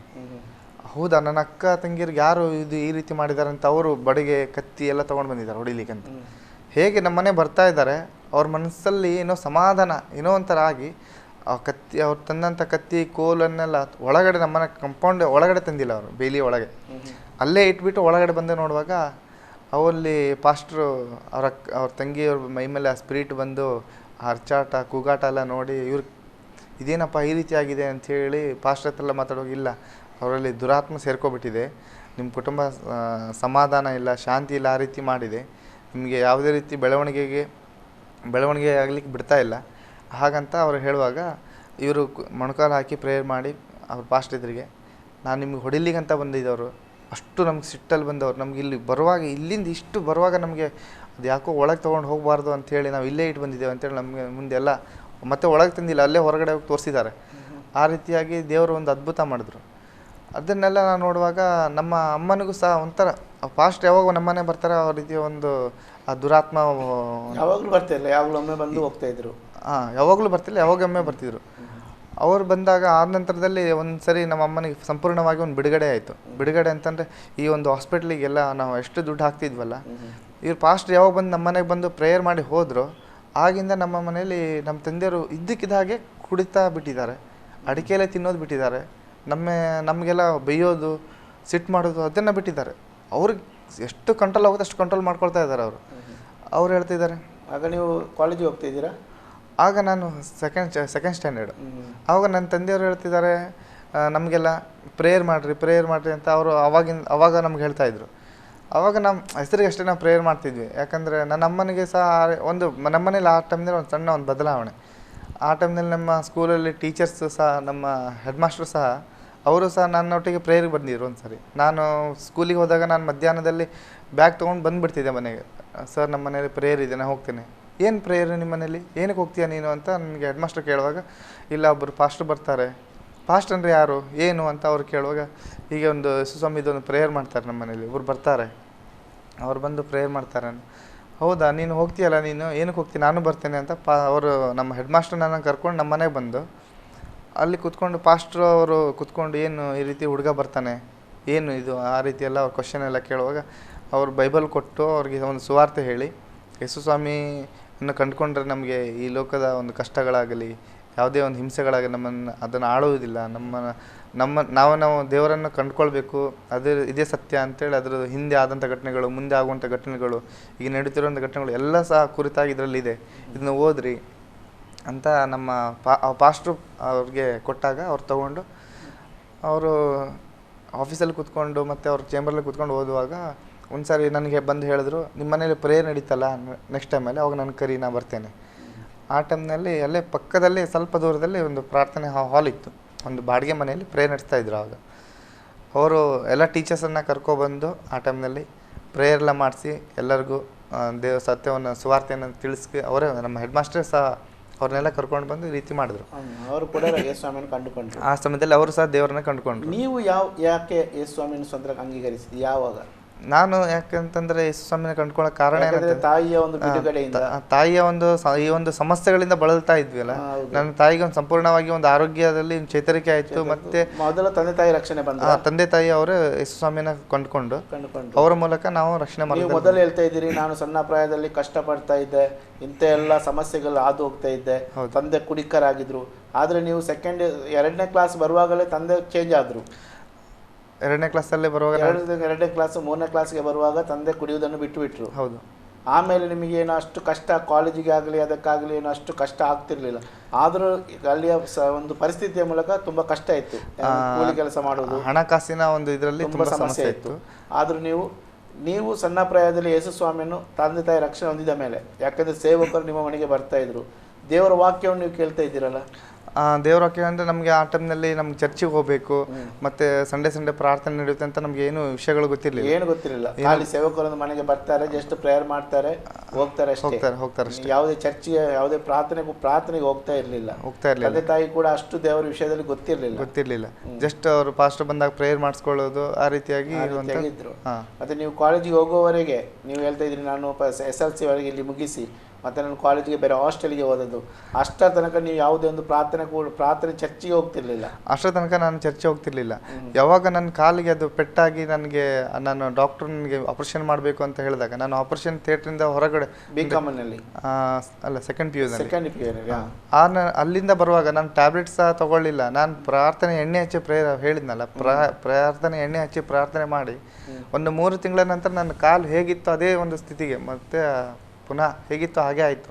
ನೀವು ಮನೆಗೆ ಬಂದಿದ್ದೀರಾ ಆ ಸಮಯದಲ್ಲಿ? ಮನೆಯಲ್ಲಿ ಸ್ಟಡಿ ಮಾಡ್ತಾ ಇದ್ದೀರಿ ಅಂದರೆ ನಂದು PUC ಸೆಕೆಂಡ್ PUC ಮುಗಿದ ನಂತರ ನಾನು ಮನೆಗೆ ಬಂದಾಗ ಆ ಸಮಯದಲ್ಲಿ ನನಗೆ ಆಪ್ರೇಷನ್ ಮಾಡಿಸ್ಕೊಳ್ಳದೆ ನನಗೆ ಯಾವುದೇ ಮತ್ತು ಜಾಸ್ತಿ ನಾನು ಒಂದು ಆವಾಗ ಅದು ಪೇನ್ ಕಿಲ್ಲರ್ ಟ್ಯಾಬ್ಲೆಟ್ ತಿಂತಿದ್ದೆ ಅಷ್ಟೇ. ಬಿಟ್ಟರೆ ಅವ್ರು ಡಾಕ್ಟ್ರು ಹೇಳಿದಿರು, ನಿನ್ನ ಕಾಲಿಗೆ ಹಾಗಾಗುತ್ತೆ ಹೀಗಾಗುತ್ತೆ ಅಂತ. ನನಗೆ ಅದು ಯಾವುದು ಏನಾಗಲಿಲ್ಲ, ಯಾಕಂದರೆ ನಾನು ಎಣ್ಣೆ ಹಚ್ಚಿ ಪ್ರೇಯರ್ ಮಾಡ್ಕೊಂಡಾಗ ಅದು ನನ್ನ ಕಾಲು ಗುಣ ಹೀಲಾಯಿತು. ಅದು ದೊಡ್ಡ ಅದ್ಭುತ ನಿಮ್ಮ ಜೀವಿತದಲ್ಲಿ. ಅದೊಂದು ದೊಡ್ಡ ಅದ್ಭುತ. ನಂತರದಲ್ಲಿ ನನಗೆ TB ಕಾಯಿಲೆ ಅಟ್ಯಾಕ್ ಆಗಿತ್ತು. ಅದು ಸಹ ನಾನು ಟ್ಯಾಬ್ಲೆಟನ್ನು ಬಿಟ್ಟಿದ್ದೆ. ಡಾಕ್ಟ್ರು ನನಗೆ ತುಂಬ ಬೈತಾ ಇದ್ರು, ಅದು ಮನೆಗೆಲ್ಲ ಬಂದು ಅಂತ ತುಂಬ ಬೈದೋಗಿದ್ದಾರೆ. ನಾನು ಟ್ಯಾಬ್ಲೆಟ್ ಸಹ ಬಿಟ್ಟಿದ್ದೆ. ದೇವರು ನನಗೆ ಅದು TB ಕಾಯಿಲೆ ಸಂಪೂರ್ಣವಾಗಿ ನನಗೆ ಗುಣ ಕೊಟ್ಟಿದ್ದಾರೆ. ಹಾಗಾಗಿ ನಾನು ಯೇಸುಸ್ವಾಮಿನ ನನಗೆ ಒಂದು ಟ್ಯಾಬ್ಲೆಟ್ ಸಹ ನನಗೆ ಗುಣಪಡಿಸಲಿಲ್ಲ, ಇದು ಯೇಸುಸ್ವಾಮಿ ಗುಣಪಡಿಸಿದಾರಲ್ಲ ಅಂತ ಹೇಳಿ ನಾನು ನಂಬಲಿಕ್ಕೆ ಪ್ರಾರಂಭ ಮಾಡಿದೆ. ನೀವು ಎಲ್ಲಿ ಪ್ರಾರ್ಥನೆಗೆ ಹೋಗ್ತಿದ್ರಿ ಆ ಸಮಯದಲ್ಲಿ? ಆ ಸಮಯದಲ್ಲಿ ಅವರು ಅನಿಲ್ ಕುಮಾರ್ ಪಾಸ್ಟರ್ ಸಹ ಅಲ್ಲೇ ಬಂದು ಪ್ರೇಯರ್ ನಡೆಸ್ತಾ ಇದ್ರು. ಆಗಾಗ ಬಂದು ಒಂದು ಸುವಾರ್ತಿಕ ಸೇವಕರಾಗಿದ್ರು ಅವರು. ನಿಮ್ಮ ಮನೆಯಲ್ಲೇ ಬಂದು ನಡೆಸ್ತಾ ಇದ್ರು? ನಮ್ಮ ಮನೆಯಲ್ಲಿ ಜನರು ನಿಮ್ಮ ಮನೆಯಲ್ಲಿ ಬಂದು, ಹೌದು, ತುಂಬಾ ಜನ ನಮ್ಮ ನಮ್ಮ ಮನೆಯಲ್ಲಿ ಪ್ರೇಯರಿಗೆ ಬರ್ತಾ ಇದ್ರು. ಅವರು ಅಂದ್ರೆ ಸಂಡೇ ಸಾಟರ್ಡೆ ಆ ರೀತಿ ಅಲ್ಲ, ಅವರು ವಾರದಲ್ಲಿ ಒಂದ್ಸಾರಿ ಬರ್ತಿದ್ರು. ಅವಾಗ ನಮ್ಮ ಮನೆಯಲ್ಲಿ ತುಂಬಾ ಜನ ಬಂದು ಸೇರಿ ಪ್ರೇಯರ್ ಮಾಡ್ತಾ ಇದ್ವಿ. ನೀವು ಯೇಸುಸ್ವಾಮಿನ ಸ್ವಂತ ರಕ್ಷಣೆ ಅಂಗೀಕರಿಸಿದ ಮೇಲೆ, ನೀವು ರಕ್ಷಣೆಗೆ ಬಂದ ಮೇಲೆ ಅನೇಕ ಅನುಭವಗಳು, ಯಾಕಂದರೆ ನಿಮ್ಮ ಕುಟುಂಬದಲ್ಲಿ ಎಲ್ಲಿಂದ ನಿಮಗೆ ಸಮಸ್ಯೆಗಳು ಬಿಟ್ಟು ಹೋಯಿತು? ಯಾಕಂದರೆ ನೀವು ಹೇಳ್ತಾ ಇದ್ದೀರಿ, ನನ್ನ ತಾಯಿಗೆ ಒಂದು ಅಂಥ ಪರಿಸ್ಥಿತಿ ಇತ್ತು, ನಿಮ್ಮ ಜೀವಿತದಲ್ಲಿ ಅನೇಕ ಸಮಸ್ಯೆಗಳು ಬರ್ತಾ ಇತ್ತು. ನೀವು ಯೇಸುಸ್ವಾಮಿಯನ್ನು ಕಂಡುಕೊಂಡ ಮೇಲೆ, ಯಾಕಂದರೆ 2ನೇ ಕ್ಲಾಸಿನಲ್ಲಿ ನಿಮ್ಮ ಕುಟುಂಬ ಯೇಸುಸ್ವಾಮಿಯನ್ನು ಕಂಡುಕೊಂಡಿದೆ, ಆದರೂ ನೀವು ಹಾಸ್ಟೆಲ್ಗೆ ಹೋದ ಮೇಲೆ ನೀವು ತಂದೆ ತಾಯಿ ಹತ್ರ ನಿಮ್ಮ ಸಮಸ್ಯೆಗಳು ಬರುವಾಗ ಹೇಳ್ತಿರ್ಲಿಲ್ಲ, ನಿಮ್ಮಷ್ಟಕ್ಕೆ ನೀವು ಇರ್ತಿದ್ರಿ.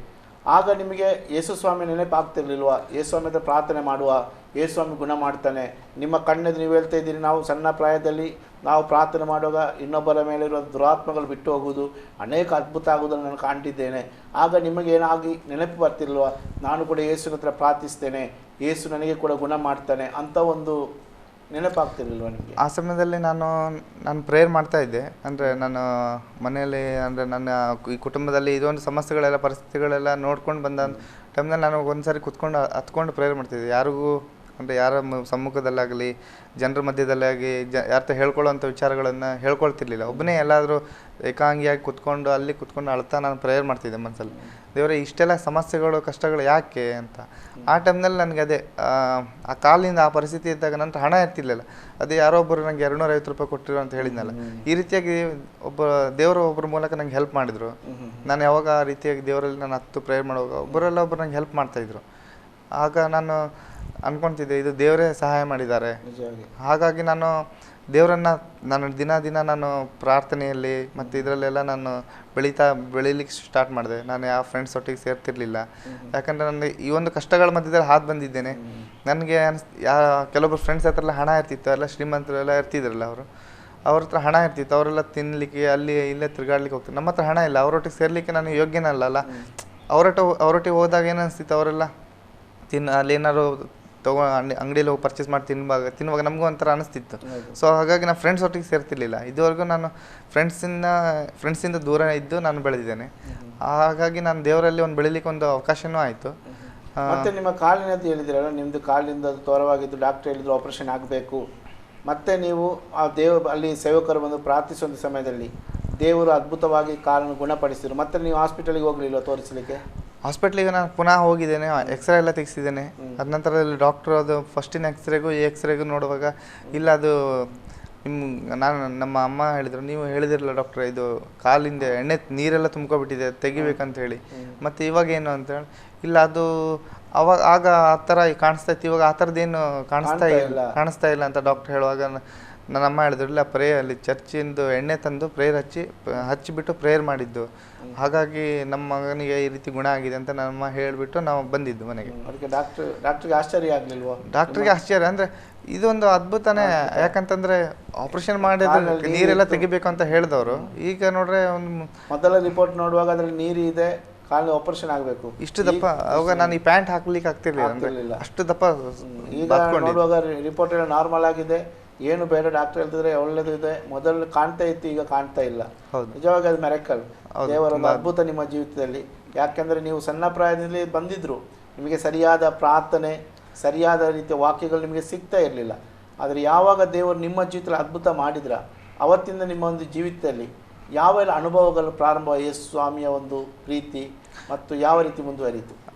ನಂತರದಲ್ಲಿ ನನಗೆ ಇಷ್ಟೆಲ್ಲ ಅದ್ಭುತ ನನ್ನ ಜೀವಿತದಲ್ಲಿ ಒಂದು 2 ಅದ್ಭುತಗಳು ಆದ ನಂತರ ನನ್ನಷ್ಟಕ್ಕೆ ನಾನು ದೇವರು ಇದ್ದಾರೆ, ನಾನು ಆವಾಗ ದೇವ್ರು ನಿಜವಾಗ್ಲೂ ನೀ ದೇವರಿದ್ದರೆ ನನಗೆ ಹೆಲ್ಪ್ ಮಾಡು, ನನಗೆ ಯಾಕೆ ಇಷ್ಟೆಲ್ಲ ಸಮಸ್ಯೆಗಳು ಅಂತ ನಾನು ಅಳ್ತಾ ಪ್ರೇಯರ್ ಮಾಡುವಾಗ ನನಗೆ ಈ ರೀತಿಯ ಅನುಭವಗಳಾದಾಗ ನಾನು ಒಂದು ಸಾರಿ ನಾನು ಕಾಡಿಗೆ ಹೋಗಿ ಪ್ರೇಯರ್ ಮಾಡ್ತಾಯಿದ್ದೆ ನನ್ನ ಫ್ರೆಂಡ್ ಒಟ್ಟಿಗೆ. ಶುಕ್ರವಾರ ಪ್ರೇಯರ್ ಮಾಡುವಾಗ ಅಲ್ಲಿ ನಮಗೆ ಒಂದು ಅನುಭವ ಆಯಿತು. ನಾನು ಒಂದು ಪ್ರಾರ್ಥನೆಗೋಸ್ಕರ ಒಂದು ಕಾಡಲ್ಲಿ ಹೋಗಿ ನನ್ನ ಸ್ಲಿಪ್ಪರನ್ನು ಇಲ್ಲಿ ಬಿಟ್ಟು ತುಂಬ ಒಂದು ದೂರದಲ್ಲಿ ಹೋಗಿ ಒಂದು ಬಾಟಲ್ ನೀರನ್ನು ತೆಗೆದುಕೊಂಡು ಹೋಗಿ ಸುತ್ತು ನೀರು ಹಾಕಿ ಬ್ಲಡ್ ಆಫ್ ಜೀಸಸ್ ಅಂತ ಯೇಸುವಿನ ರಕ್ತ ಅಂತ ಹಾಕಿಬಿಟ್ಟು ಮಧ್ಯದಲ್ಲಿ ಕೂತ್ಕೊಂಡು ಪ್ರೇಯರ್ ಮಾಡುವಾಗ ಮಧ್ಯಾಹ್ನ 3 ಗಂಟೆ ಕಣ್ಬಿಟ್ಟು ಹೀಗೆ ನಾನು ಪ್ರೇಯರ್ ಮಾಡಿ ಕಣ್ಬಿಟ್ಟು ಹೀಗೆ ನೋಡುವಾಗ ಫುಲ್ ನಾನು ನೀರು ಹಾಕಿದಂಥ ಪ್ಲೇಸಲ್ಲಿ ಇಷ್ಟಿಷ್ಟು ಹತ್ರ ಬೆಂಕಿ ಉರಿತಾ ಇದೆ. ನನ್ನ ಫ್ರೆಂಡಿಗೆ ಹೇಳ್ತಾ ಇದ್ದೇನೆ, ನೋಡು ಕಣ್ಬಿಟ್ಟು ನೋಡು, ಅಲ್ಲಿ ನಮ್ಮ ಆ ನೀರು ಹಾಕಿದಂಥ ಸ್ಥಳದಲ್ಲಿ ಬೆಂಕಿ ಉರಿತಾ ಇದೆ, ಬೆಂಕಿ ಹತ್ತಿದೆ ನೋಡು ಅಂತ.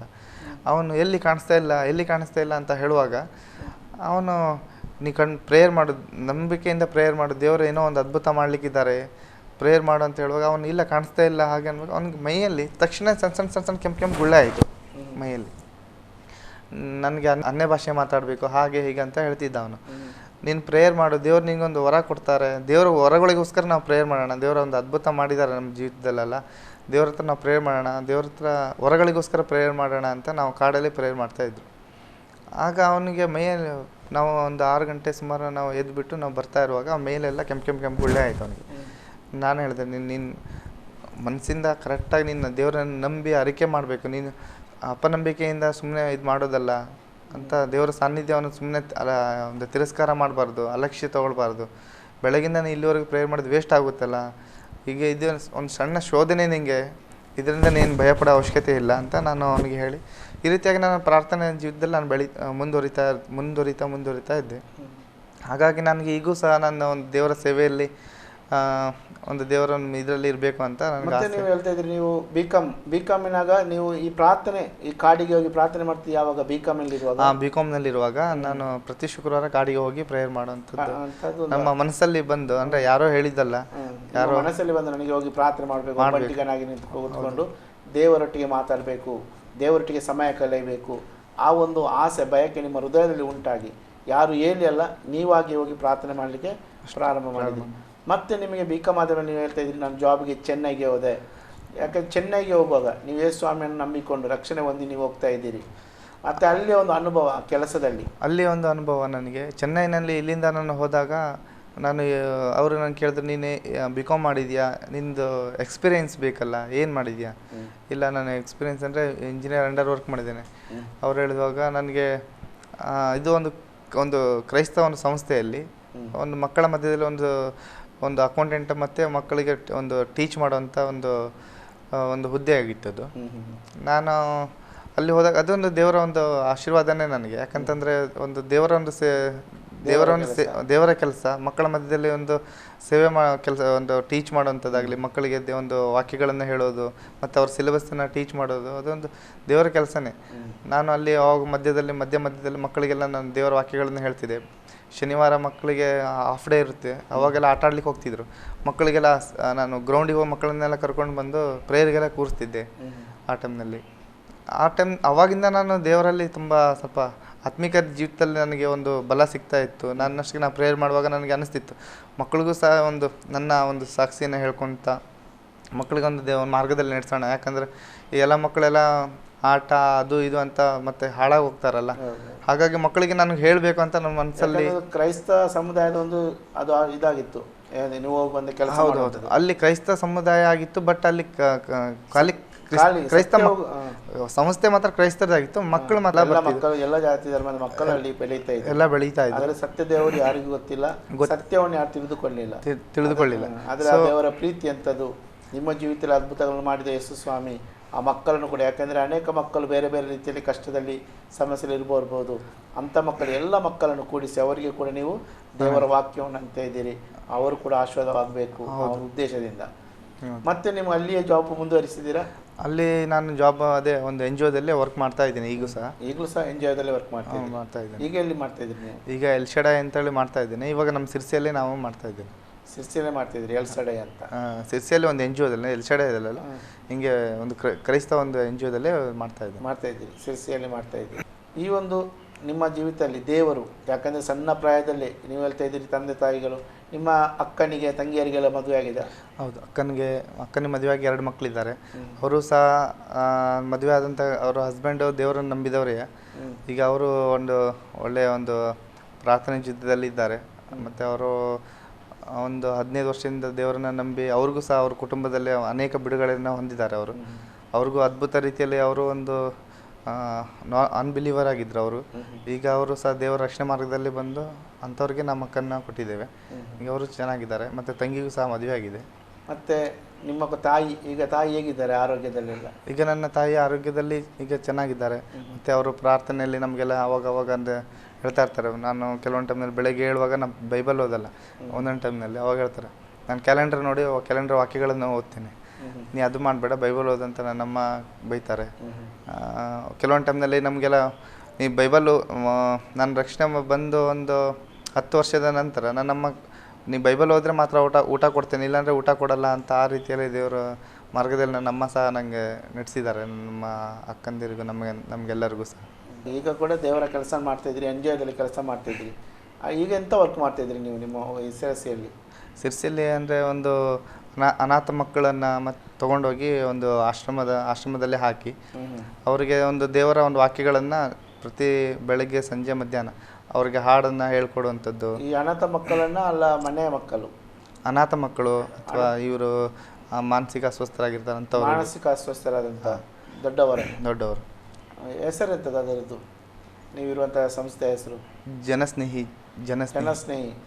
ಎಂಬ ಸಂಸ್ಥೆಯಲ್ಲಿ ನೀವೀಗ ವರ್ಕ್ ಮಾಡ್ತಾಯಿದ್ದೀರಿ, ಕೆಲಸ ಮಾಡ್ತಾಯಿದ್ದೀರಿ.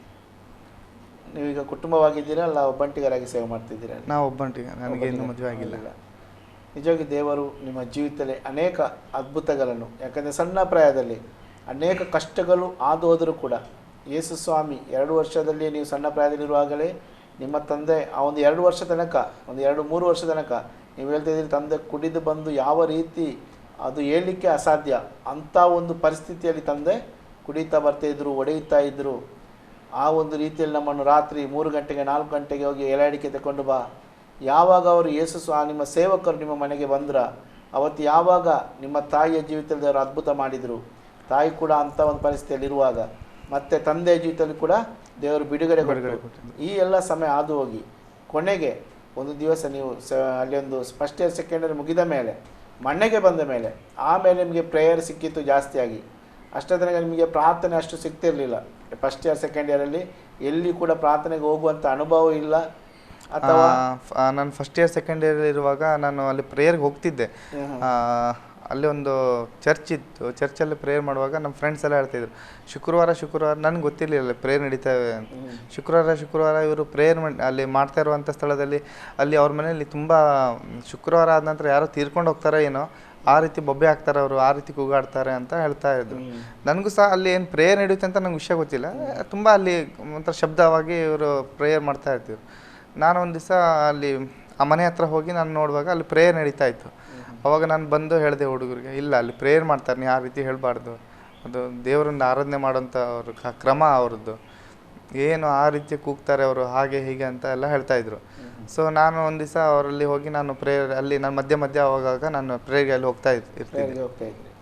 ಮತ್ತು ನೀವು ಅದನ್ನು ಸೆಕೆಂಡ್ ಇಯರ್ ಬಿಟ್ಟ ಮೇಲೆ ನಾವು ಊರಿಗೆ ಬಂದ ಮೇಲೆ ನಿಮಗೆ ಒಂದು ದೇವರ ಆಸಕ್ತಿ, ನಾನು ದೇವರ ಸನ್ನಿಧಿಯಲ್ಲಿ ಕಳೆಯಬೇಕು, ಸಮಯ ಕಳೆಯಬೇಕು, ಯಾರ ಹತ್ರ ಹೇಳದೆ ಕಾಡಿನ ಮಧ್ಯದಲ್ಲಿ ಹೋಗಿ ಪ್ರಾರ್ಥಿಸುವ ಸಮಯದಲ್ಲಿ ಅನೇಕ ರೀತಿಯ ದೇವರು ಅನೇಕ ಅನುಭವಗಳು ನೀವು ಕಂಡುಕೊಂಡಿರಿ. ಮತ್ತು ನೀವು ಕೆಲಸಕ್ಕೆ ಹೋದಾಗಲೂ ಕೂಡ ಅಲ್ಲಿ ಕೂಡ ದೇವರು ನಿಮ್ಮನ್ನು ಆಶ್ವಸಿಸಿ ಈ ದಿನ ಕೂಡ ದೇವರ ಕೆಲಸವನ್ನು ಮಾಡ್ತಾ ಇದ್ದೀರಿ ಒಂದು ಸಂಸ್ಥೆಯಲ್ಲಿ ಇದ್ದುಕೊಂಡು, ಮತ್ತು ದೇವರು ನಿಮ್ಮನ್ನು ನಡೆಸ್ತಾ ಇದ್ದಾರೆ ಅದ್ಭುತವಾಗಿ ಎಲ್ಲ ವಿಷಯಗಳಲ್ಲಿ ದೇವರು ನಿಮ್ಮನ್ನು ಆಶ್ವಸಿಸ್ತಾರೆ.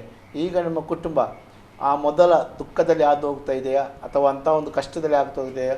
ಮೊದಲಿದ್ದಂಥ ಸಮಸ್ಯೆಗಳು ಈಗ ಕೂಡ ನಿಮ್ಮ ಜೀವಿತದಲ್ಲಿ ನಿಮ್ಮ ಕುಟುಂಬದಲ್ಲಿ ನಡೀತಾ ಇದೆಯಾ?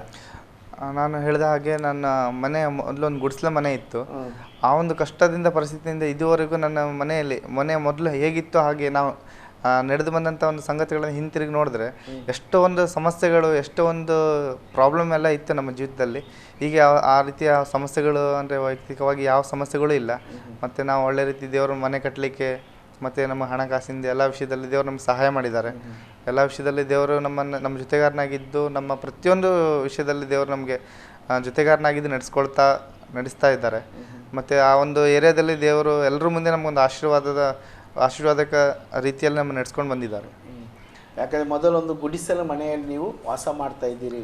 ಯಾಕೆ ಅಂಥ ಒಂದು ಕಷ್ಟದ ಪರಿಸ್ಥಿತಿ ಅದು ದೇವರು ಯಾವಾಗ ನೀವು ಯೇಸು ಸ್ವಾಮಿಯನ್ನು ಕಂಡುಕೊಂಡ ಮೇಲೆ ದೇವರು ಹಂತವಾಗಿ ನಿಮ್ಮ ಕುಟುಂಬದಲ್ಲಿ ದೇವರು ತಾಯಿಗೆ ಬಿಡುಗಡೆ, ತಂದೆಯ ಜೀವಿತದಲ್ಲಿ ಬಿಡುಗಡೆ, ನಿಮ್ಮ ಜೀವಿತದಲ್ಲಿ ಕೂಡ ದೇವರ ಅದ್ಭುತಗಳನ್ನು ಮಾಡಿ ಅಕ್ಕನ ಮದುವೆ, ತಂಗಿ ಮದುವೆ ಎಲ್ಲ ಆಗುವಂತೆ ಮತ್ತು ಸ್ವಂತ ಮನೆಯನ್ನು ಕಟ್ಟುವಂತೆ ದೇವರು ಆ ಪಟ್ಟಣದಲ್ಲಿ ಆ ಪ್ರಾಂತ್ಯದಲ್ಲಿ ಎಲ್ಲರಿಗೆ ಕಾಣುವಂತೆ ಯೇಸು ಸ್ವಾಮಿ ನಿಮ್ಮನ್ನು ಆಶೀರ್ವದಿಸಿ ಅಲ್ಲಿ ನಮ್ಮನ್ನು ಅನೇಕರಿಗೆ ಒಂದು ಬೆಳಕನ್ನು ಕೊಡುವ ಕುಟುಂಬವಾಗಿ ಅನೇಕರಿಗೆ ಯೇಸು ಸ್ವಾಮಿ ನಮ್ಮ ಜೀವಿಸುವ ದೇವರು ನಮ್ಮನ್ನು ಎಲ್ಲ ಎಂಥ ಪರಿಸ್ಥಿತಿಯಲ್ಲಿ ಇದ್ದರೂ ಕೂಡ ಆ ಪರಿಸ್ಥಿತಿಗಳಿಂದ ನಮ್ಮನ್ನು ಬಿಡಿಸಿ ನಮ್ಮನ್ನು ಉನ್ನತಿಗೆ ತರುವ ದೇವರು, ಆಶ್ವಸಿಸುವ ದೇವರು ನಮ್ಮ ದೇವರು ಕೈ ಬಿಡುವ ದೇವರಲ್ಲ. ಕಷ್ಟಗಳು ಹೋರಾಟಗಳು ಬಂದರೂ ಕೂಡ ಯೇಸು ಸ್ವಾಮಿ ಕೈ ಬಿಡುವ ದೇವರಲ್ಲ. ದೇವರ ವಾಕ್ಯದಲ್ಲಿ ಕೂಡ ನಾವು ನೋಡುತ್ತೇವೆ, ಎಲ್ಲರೂ ಕೈ ಬಿಟ್ಟರು ನಾನು ನಿನ್ನನ್ನು ಕೈ ಬಿಡಲಾರೆ. ದೇವರು ಕೈ ಬಿಡುವ ದೇವರಲ್ಲ. ಯಾಕೆಂದರೆ ಆತನು ಸೃಷ್ಟಿಕರ್ತನಾದ ದೇವರಾಗಿದ್ದಾನೆ, ಪ್ರೀತಿ ಸ್ವರೂಪನಾದ ದೇವರಾಗಿದ್ದಾನೆ. ಆತನು ಎಂದಿ ಕೈ ನೀವು ಹೇಳ್ತಾ ಇದ್ದೀರಿ ನಾವು 2ನೇ ಕ್ಲಾಸಿನಿಂದ ನೀವು ಯೇಸು ಸ್ವಾಮಿಯನ್ನು ತಿಳಿದಿದ್ರು ಕೂಡ ಆದರೂ ನಿಮ್ಮ ಜೀವಿತದಲ್ಲಿ ಅನೇಕ ಪರಿಸ್ಥಿತಿಗಳು ಹಾದು ಹೋಯಿತು, ಕಷ್ಟಗಳು. ಆದರೂ ನಿಮ್ಮನ್ನು ಆ ಒಂದು ಪರಿಸ್ಥಿತಿಗಳು ಬರುವಾಗ ಅದರಿಂದ ಬಿದ್ದು ಹೋಗುವಂತೆ ಅಥವಾ ಸೋತು ಹೋಗುವಂತೆ ಅಥವಾ ಒಂದು ಆರ್ಥಿಕ ಸಮಸ್ಯೆಗಳಿತ್ತು, ಅನೇಕ ರೀತಿಯ ತೊಂದರೆಗಳಿತ್ತು, ಆದರೂ ಕೂಡ ದೇವರು ನಿಮ್ಮನ್ನೆಲ್ಲದರಿಂದ ಬಿಡಿಸಿ ಪಾರು ಮಾಡಿ.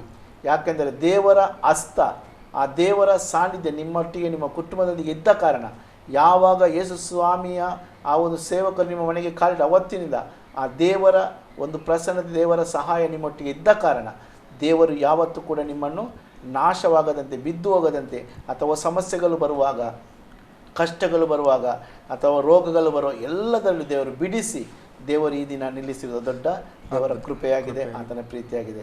ನಿಜವಾಗಿ ಬ್ರದರ್, ನಿಮ್ಮ ಜೀವಿತದಲ್ಲಿ ದೇವರು ಯಾವ ರೀತಿ ಎಂಥ ಕಷ್ಟಗಳು ಬಂದರೂ ಅದನ್ನು ಪಾರು ಮಾಡಿ ಹೊರಗೆ ತಂದು ಈ ದಿನ ನಮ್ಮನ್ನು ಯಾವ ರೀತಿ ನಡೆಸ್ತಾನೆ ಎಂಬುದಕ್ಕಾಗಿ ನೀವು ಈ ಒಂದು ಆಸರೆ ಟಿ ವಿ ಚಾನೆಲ್ ಬಂದು ತಮ್ಮ ಜೀವಿತದಲ್ಲಿ ದೇವರು ಮಾಡಿದ ಅದ್ಭುತಗಳನ್ನು, ಅತಿಶಯಗಳನ್ನು, ನಿಮ್ಮ ಕುಟುಂಬವನ್ನು ಬದಲಾಯಿಸಿದನ್ನು, ಯಾವ ರೀತಿಯಿಂದ ಕುಟುಂಬವನ್ನು ದೇವರು ಯಾವ ರೀತಿ ಮಾಡಿದನು ಎಂಬುದಕ್ಕಾಗಿ ನೀವೇ ಮಾದರಿಯಾಗಿ ಸಾಕ್ಷಿಯನ್ನು ಇದನ್ನು ನಮ್ಮ ಮಧ್ಯದಲ್ಲಿ ಹಂಚಿದ್ದೀರಿ. ನಿಮ್ಮ ಸಾಕ್ಷಿಯನ್ನು ಕೇಳಿದಂಥ ಅನೇಕ ಬಂದಿರಬಹುದು ಈ ದಿನ ನಿಮ್ಮ ರೀತಿಯಾಗಿ, ಅಥವಾ ಅನೇಕ ರೀತಿಯ ಸಮಸ್ಯೆಗಳಲ್ಲಿ ಕುಟುಂಬದಲ್ಲಿ ಅನೇಕರು ಕುಡಿಯುವವರಿದ್ದಾರೆ, ಕುಡಿಕತನದಿಂದ, ಅಥವಾ ಅನೇಕ ಈ ದುರಾತ್ಮ ಪೀಡಿತರ, ಅನೇಕ ಬೇರೆ ಬೇರೆ ಮಾನಸಿಕವಾಗಿ ಬೇರೆ ಬೇರೆ ಸಮಸ್ಯೆಗಳಲ್ಲಿ ಹೊರಗೆ ಬರಲಿಕ್ಕೆ ಆಗುವುದಿಲ್ಲ. ಎಲ್ಲವನ್ನು ನೀವು ಹೇಳ್ತಾ ಇದ್ದೀರಿ, ನಾವು ಅದನ್ನೆಲ್ಲ ಆ ಒಂದು ಸಮಸ್ಯೆಯಿಂದ ಹೊರಗೆ ಬರುವುದಕ್ಕಾಗಿ ಮನೆಯಲ್ಲಿ ಅನೇಕ ಕಾರ್ಯಕ್ರಮಗಳನ್ನು ಅನೇಕ ರೀತಿಯ ಎಲ್ಲವನ್ನು ಮಾಡ್ತಾ ಇದ್ದೆವು. ಆದರೂ ನಮಗೆ ಅದರಿಂದ ಹೊರಗೆ ಬರಲಿಕ್ಕೆ ಆಗ್ತಾ ಇರಲಿಲ್ಲ. ಎಲ್ಲವನ್ನು ಮಾಡ್ತಿದ್ದೆ. ಅದೇ ಸಮಯದಲ್ಲಿ ನಮಗೆ ಇನ್ನೊಂದು ಸಮಸ್ಯೆಗಳು, ಇನ್ನೊಂದು ಕಷ್ಟಗಳು ನಮ್ಮ ಜೀವಿತದಲ್ಲಿ ಬರ್ತಿತ್ತು. ಆದರೆ ಯಾವಾಗ ಯೇಸು ಸ್ವಾಮಿಯನ್ನು ನಾವು ತಿಳಿದುಕೊಂಡೆವೋ ಅವತ್ತಿನಿಂದ ನಮ್ಮ ಕುಟುಂಬದ ಒಂದೊಂದು ಸಮಸ್ಯೆಗಳು ಬಿಟ್ಟು ಹೋಗ್ತಾ ಬಂತು. ಆದರೂ ಸಮಸ್ಯೆಗಳು ಬಂದರೂ ಕೂಡ ಆ ಸಮಸ್ಯೆಯಿಂದ ಹೊರಗೆ ಬರುವಂತೆ ದೇವರು ನಮಗೆ ಸಹಾಯ ಮಾಡಿದರು. ನಿಜವಾಗಿ ಈ ದಿನ ಕೂಡ ಅನೇಕರು ಅನೇಕ ಕಡೆಗೆ ಹೋಗ್ತಾರೆ, ಎಲ್ಲಿ ನಮಗೆ ಈ ಒಂದು ಸಮಸ್ಯೆಯಿಂದ ಬಿಡುಗಡೆ ಸಿಗ್ತದೆ.